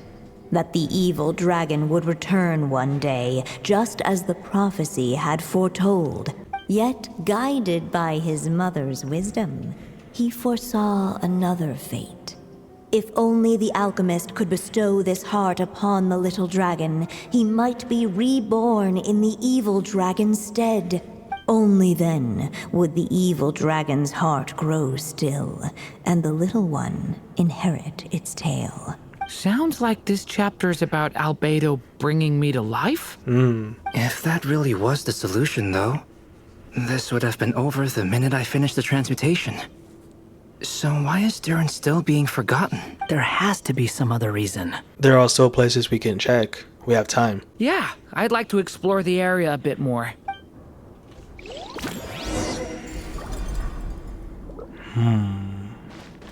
Unless the little dragon kept moving, eventually he would be forgotten. Is that Durin? There you are. Oh, hello there. Hey, it's Mini Durin again! What are you doing holed up in here? I was worried I'd scare everyone off, so I've been hiding out here all this time. Just like before? You must be really nervous, huh? I guess I am a little nervous, but I'm also excited. I'm gonna get to stop the evil dragon and even become a human. It's all thanks to that clay man. He's the one who talked me into it. And once I'm a human, I'll be able to make loads of friends and do tons of important things. You'll make lots of friends, that's for sure. And go on many unforgettable adventures. I'm so glad to hear it. The only thing is, the clay man said becoming human isn't gonna be easy. So I'm feeling a little anxious too. He's right about that. Even if you manage to become a human, there will always be tougher challenges on the road ahead. Really? But even so, your friends will be there to help you. Oh? Then I'm not afraid. Funny, isn't it? After talking to you, I'm not afraid anymore either. So, are you ready now? Yep, I'm ready to become a human. Yay. What the clay figure found was none other than the evil dragon's heart itself. Though the creature had perished long ago, its heart was still there, pulsing away and growing warmer with every beat. And the clay alchemist knew what it meant. that the evil dragon would return one day, just as the prophecy had foretold. Yet, guided by his mother's wisdom, he foresaw another fate. If only the alchemist could bestow this heart upon the little dragon, he might be reborn in the evil dragon's stead. Only then would the evil dragon's heart grow still, and the little one inherit its tale. At last, the little dragon accepted the evil dragon's heart, and a new life came into being. The evil dragon's heart beat in his chest, and the little dragon's soul guided him forward. Thus did the prophecy hold true, even as fate had been rewritten. And so was the little dragon born anew. Finally! A happy ending! That must be the last step, right? Woohoo! We completed the story! But then why are we still here?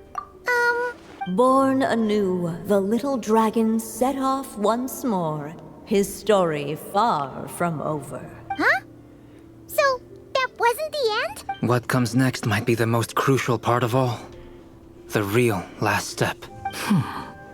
If fate really is as devious as they say, then I say, show us what you've got. Wow! You're all so serious all of a sudden.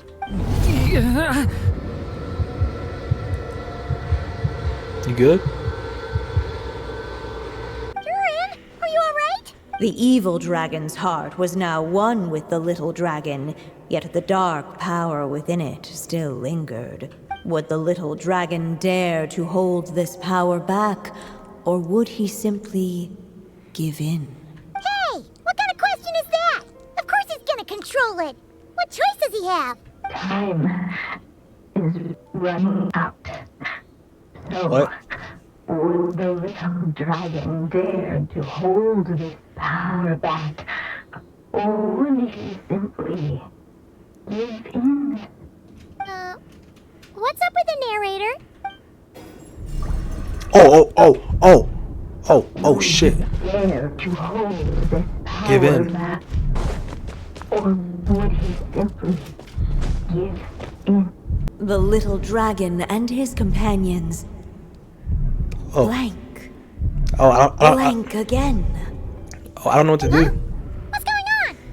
Are we running out of ink? Once the ink runs out, is that the end of the story? I had a feeling this would happen. What? What's happening to the others? Now that the story's ink was spent, all that lay ahead were blank pages. Alice, help us. I don't know what to do. Hello, children. If you're hearing this recording, it's because you've reached a certain ending. Alice? You may have noticed that little Durin's experiences have been written into the pages of this book. Well, you should know that in the same way, its ending will also be written onto him. So be careful, because triggering a bad ending could be somewhat problematic. You're warning us after it already happened? Let me guess. You're upset that I didn't warn you earlier? Don't worry, though. I've thought it all through.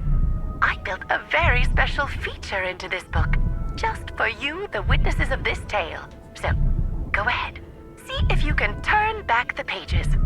If you're not happy with the ending you've reached, just flip back a few pages and let the tale unfold once more.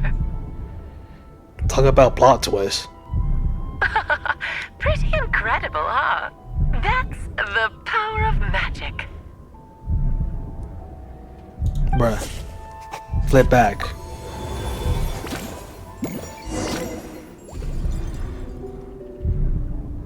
Would he dare to hold this power back? Or So, would give he in? simply give in? Wait, so if I give in, what happens? Or return to the castle. Return to the castle? What does that mean? Oh, I'm gonna go over here. What does that mean? Returning to the castle. You seem like you're torn about something. I just never thought crossing over into a new world would create so much trouble. All I wanted was to make some friends. I'm starting to think I kind of miss being in Simulanka. You might look back on it with fondness, but if I were you, I wouldn't miss it. Why? Sometimes, moving on with your life comes at a cost. But that's better than going nowhere at all. You don't have to worry, Durin. No matter what problem you face, there will always be a solution. Okay. Sometimes I wish I could just go back and see it again. The story will eventually reach its conclusion. As the little dragon slipped back inside the castle's walls, the clamor of the outside world fell away. There was no danger here, no problems for the little dragon to resolve. As soon as his mother finished her story, it was time for the child to drift off into the world of dreams. And so the story ended, with the little dragon fast asleep in his castle, just like he had never even hatched. What's going on? I feel so weak. Hey, what's happening? Durin, wake up! We've reached an ending. But this can't be how it ends. Durin promised to bring back everyone's memories. There's no way he'd accept an ending like this. Oh, here we go. Looks like you've discovered another possible ending. Do not lose hope. You just need to keep searching, for there are possibilities that only you can bring to life. Alright, flip back. Let's try this again. I'm gonna give in. Why must I give in?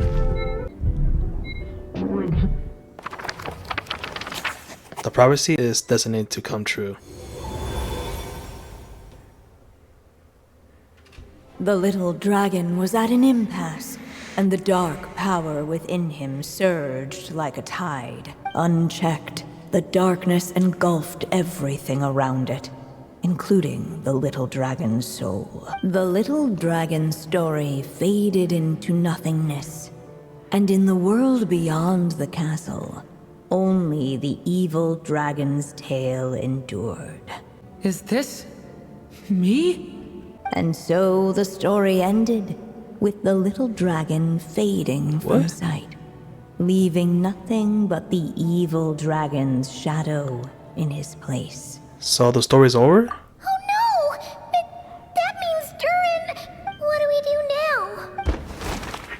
Oh my god. Bro, what am I supposed to do? What's going on here? Why isn't the story letting Durin just suppress the abyssal power? It keeps getting stuck.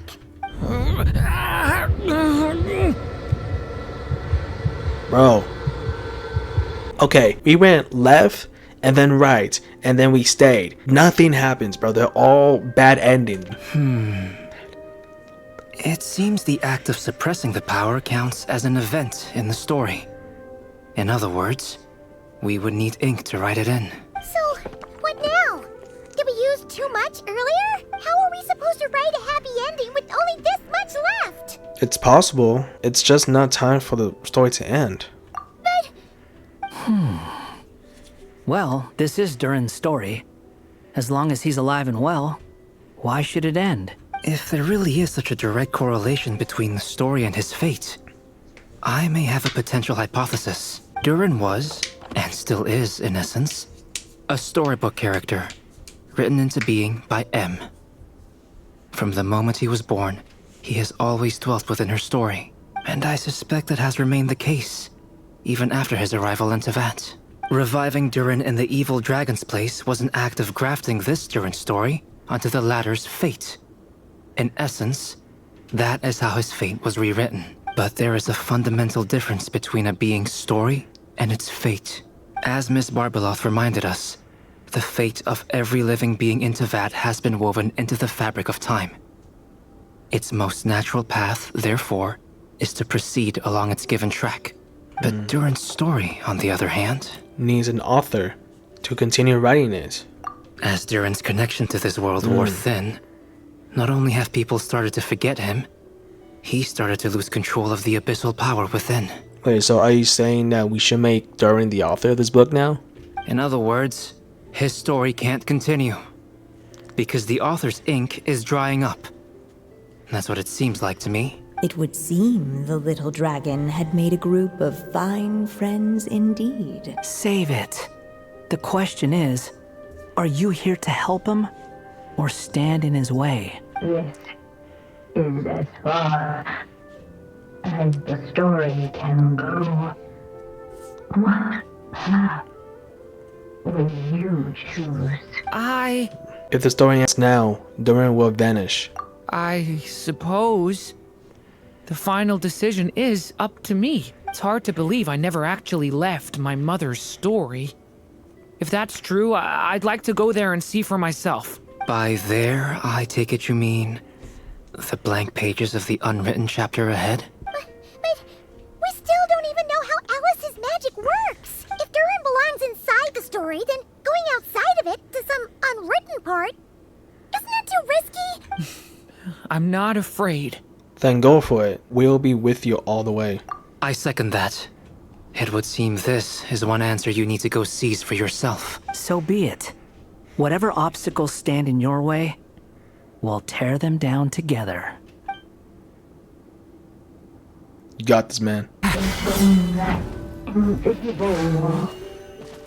It was as if the little dragon was staring at the uncrossable edge of existence itself.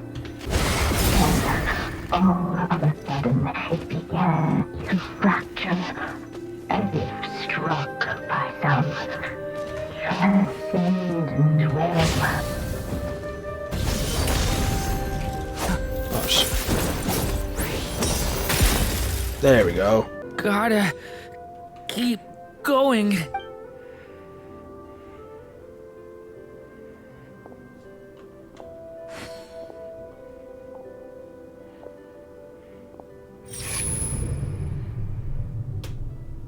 Ahead lies only a stormless void. My consciousness is slipping away. Keep going, Durin. A pure soul is your essence, not an empty void. I feel so weak. Stand tall, Durin. You are not some amorphous idea. The body I made for you is flesh and bone. Am I truly alive? Yes, Durin, but you must keep going. You're as alive and real as I am. I can't feel a connection. You're not alone in this world, Durin. At the very least, you have me. I can't remember anything. Who am I? Your name is Durin, and there are many who still remember it. My name is Durin. You're taking too long. Come on, Durin, run! In this world, fate waits for no one. Wait! Where am I meant to go? What am I supposed to do? Go. Make your wish come true, Durin. My wish? Oh. Your story's not over yet!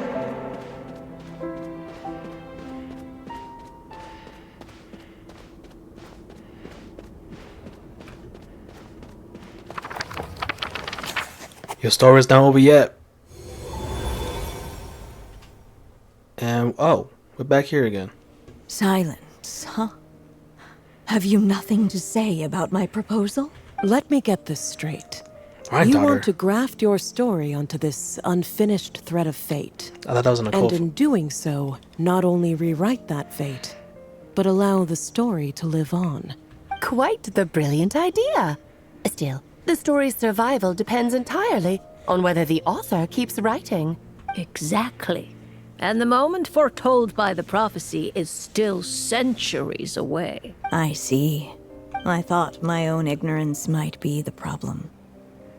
That I'd asked more of the noble science of alchemy than it could ever deliver? Or that I had failed to discern the heavenly signs and grasp the secret truth underlying the prophecy? Little did I imagine that time itself would prove to be the greatest hurdle of all. Well, my friend, this has been a most intriguing experiment.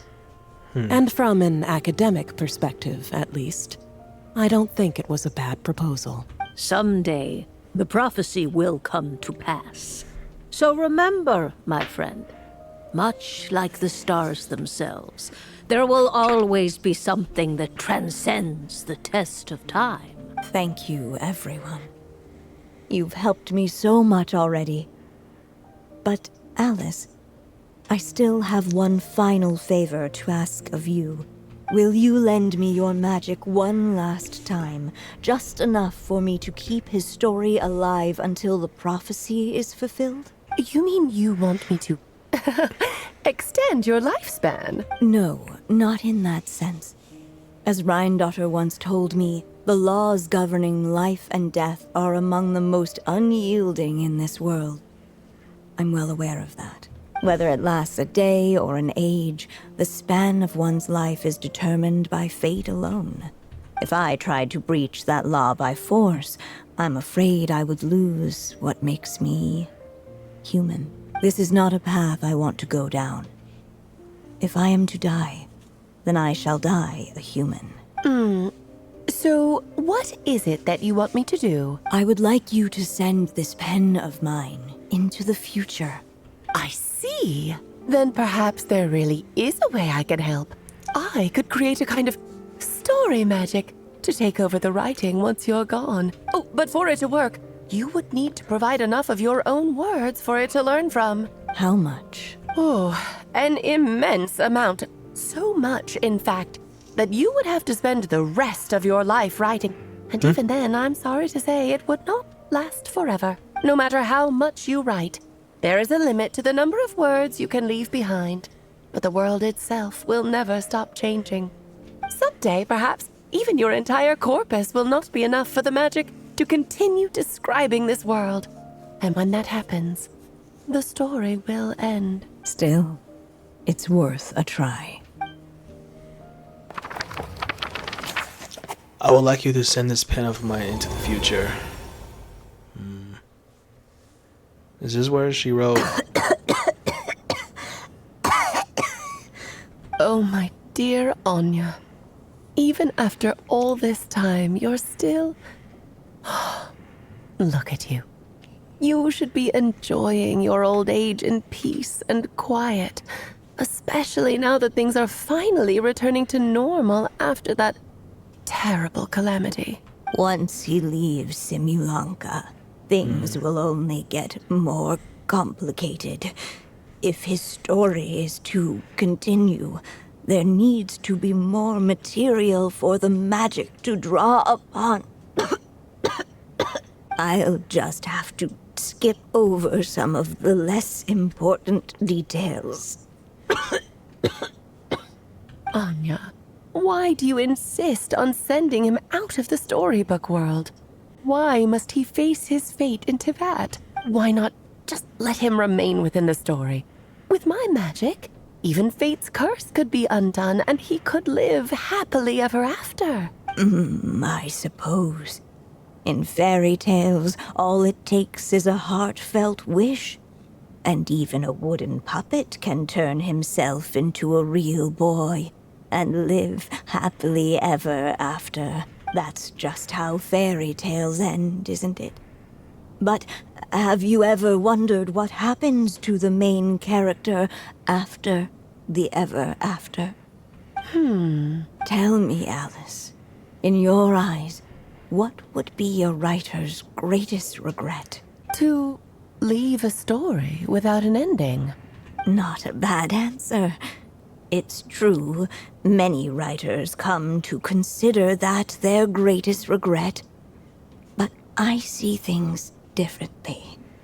My greatest regret is that every story I write has to come to an end in the first place.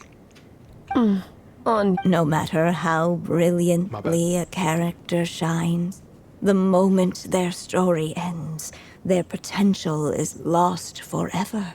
For them, the story itself becomes an inescapable fate. But what if, instead, I could place my pen in their hand and let them continue the story themselves? You mean? You said it yourself. I can only leave so many words behind. Even with your magic, the idea that I could keep the story going until the prophecy comes to pass is wishful thinking at best.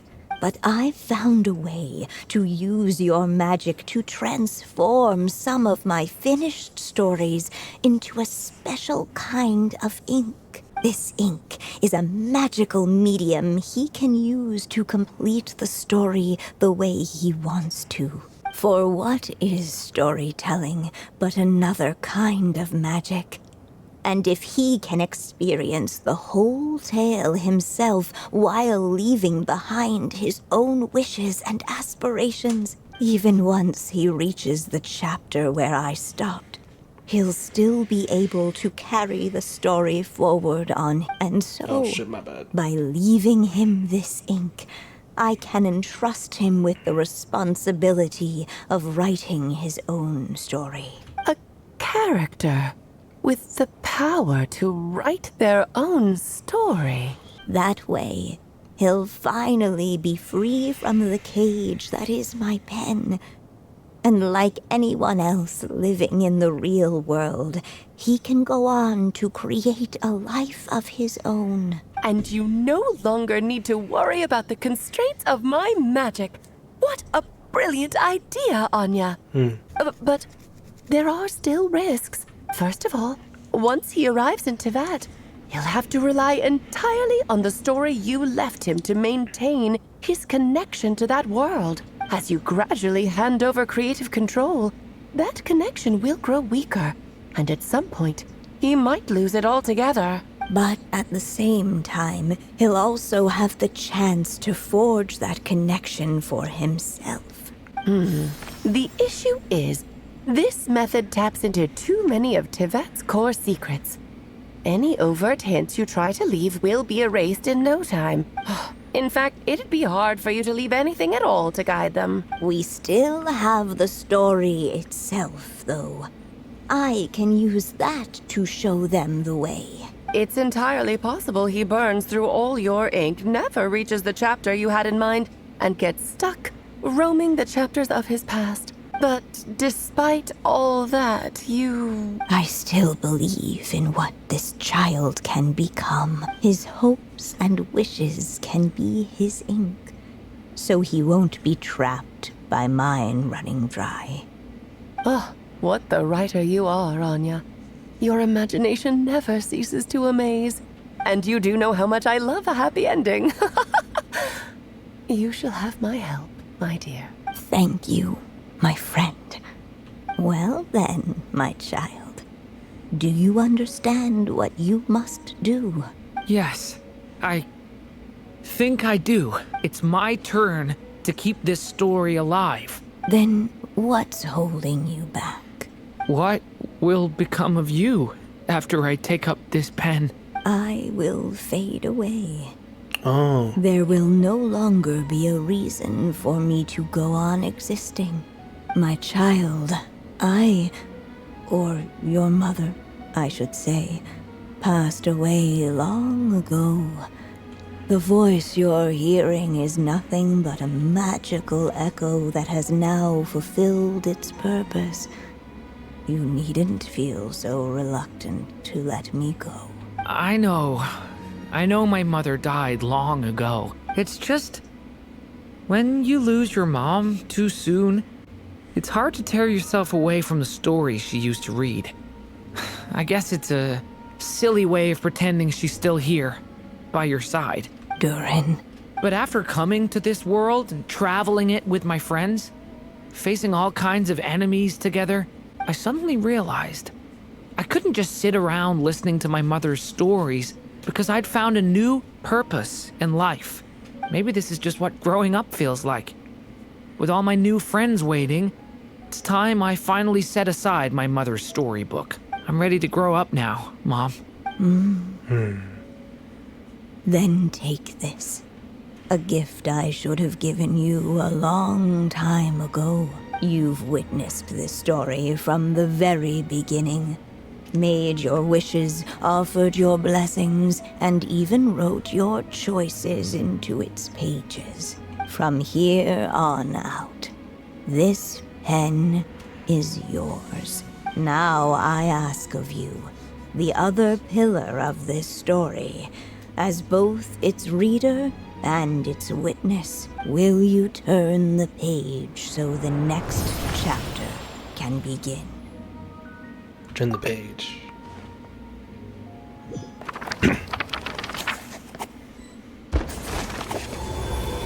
Chapter 6. Fate. Suddenly, and without warning, the powers of darkness struck. The question was, could the little dragon prevail? Alas, it was here that the story witch's tale had to end. But Durin's tale, on the other hand, had only just begun.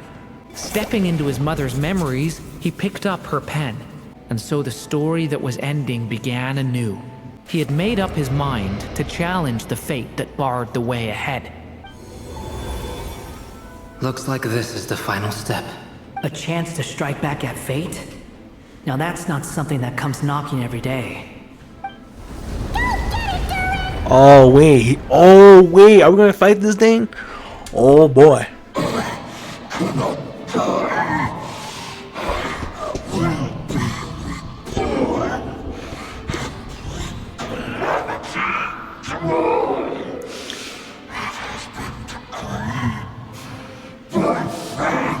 No, that fate no longer defines me.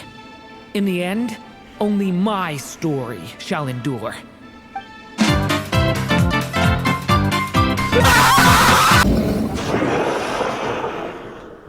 Thank you, Mom. And so it was that Durin defeated the darkness and rewrote his fate. But his story is far from over. But his story is far from over.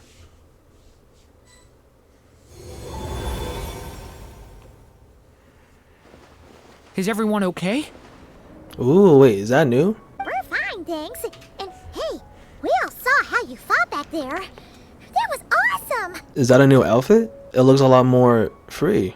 I have to admit, Ooh. I do feel like something in me has changed. I owe you all so much. Without your help, I don't know if I could have ever made it this far. Just a shame I could only help out from the sidelines. Like I said before, it's not every day that you get to put fate in its place.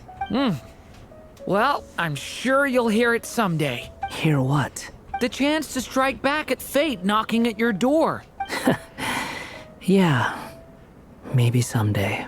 Allow me to just check one thing.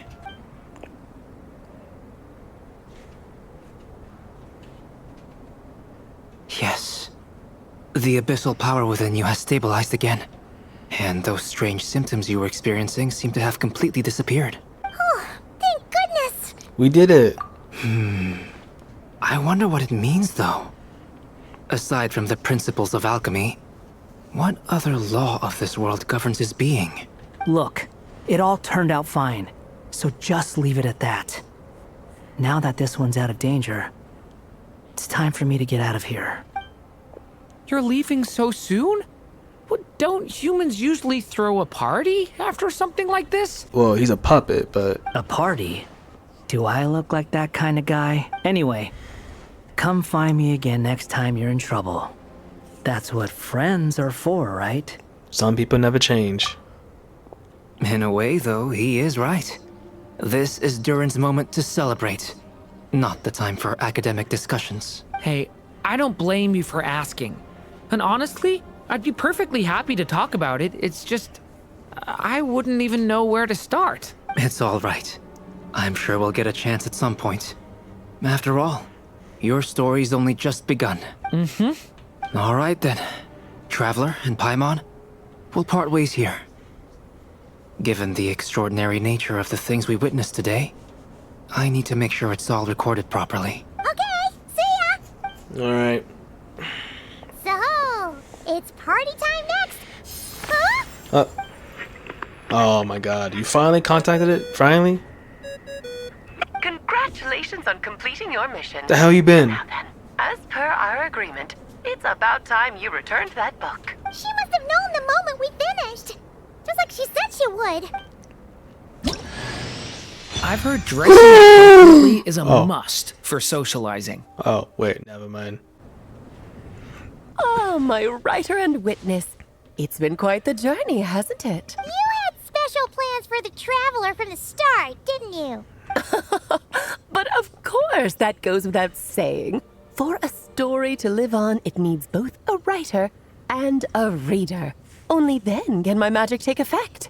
I chose the Traveler as the witness because of the special nature of who he is. Oh my god, what is he doing here, bruh? It's not easy finding someone with that kind of background, you know. For a moment, I even considered taking the role myself. Well, you were the only one who understood what was going on. At least it made for an interesting story, right? What are you doing here, Fancy? Huh? What are you doing here, tone-deaf bard? With the Hexenzirkel carrying out such a risky experiment in Mondstadt, it didn't cross your minds that the Animo Archon might be slightly curious? Sorry for the trouble, Lord Barbados. Think nothing of it. I dare say the Animo Archon quite enjoyed coming along for the ride. Now then, as agreed, let us see the fruits of your labor. Here, please take a look. Well. Somehow, despite all my careful planning, it still turned out to be full of surprises. It never even crossed my mind that Rhindotter's child would be capable of handling that kind of alchemy in her stead. When he asked for help with the materials, oh my, I nearly couldn't believe it. If only the others were here too.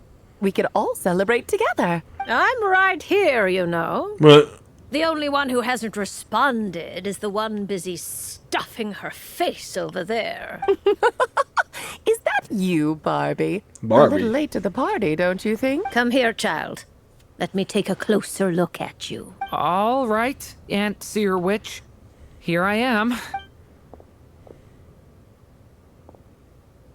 Just as I thought. This child's fate does not appear among the stars. Anya has accomplished what almost no one before her could. What does that mean? Child, all you need to know is that you're very lucky indeed. Oh. So, what does that mean? The teacup falls silent. Perhaps the mage's thoughts have already drifted elsewhere. Just like how she was in the story, huh? Tell me, little Durin, what will you do next? I, for one, cannot wait to see how your story unfolds. Well, there's so much I want to do. I'm not even sure where to begin. How about settling your most recent regret? Huh? Whoa. What? What'd you say? Not so fast, tone-deaf bard. What exactly did you just tell Durin to make the long overdue wish come true? Thank you once again, Alice. How much time do you have left? I believe these should be my final moments. Just enough time to say goodbye to my dearest friend. This feels like having to say our final goodbyes all over again. I don't like it. Not one bit. I don't know how to respond to that. Strange. You were always such a cheerful figure in my stories. I even dubbed you the Merry Witch, you know. Oh, please. You know full well it was your stories that first taught me what true pain and sadness felt like. Aside from saying goodbye to me, shouldn't you also leave a few words for the child? Since the book will be his to continue, why don't you write him a little parting note? There's no need. His mother already did that long, long ago. All that remains is for me to convey it on her behalf.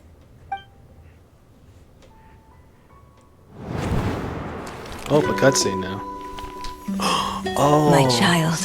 Is that her? These may be the last words I get to leave you.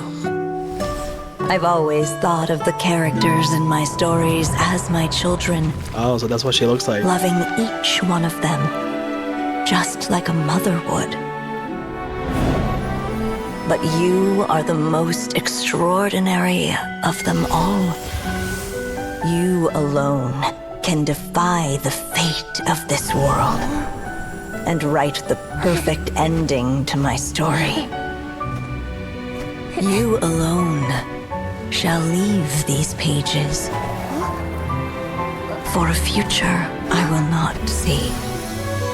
Still I say to you, fly, my sweet child. Just like a forest breeze yearns for the open sky, head into the unknown and seek an adventure to call your own. If you meet a dragon bright as 1,000 jewels, dance through the air together. You can fly. You are not alone, for this world has accepted your place in it. Do not lose heart. You still have many wishes left to fulfill.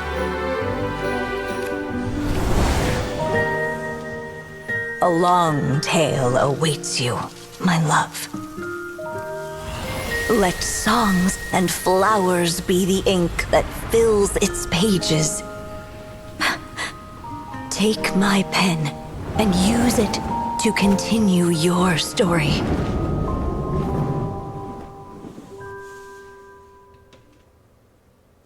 Oh. And that was it, huh? There you go. Your very own copy of the book. We wouldn't want one of the story's key witnesses to leave empty-handed now, would we? Of course, this copy isn't magical in the same way. But rest assured, all the twists and turns are still there. And so they flew together, Durin and Dvalin, over the skies of Mondstadt. Who'd have thought such words could ever have described a happy ending, huh?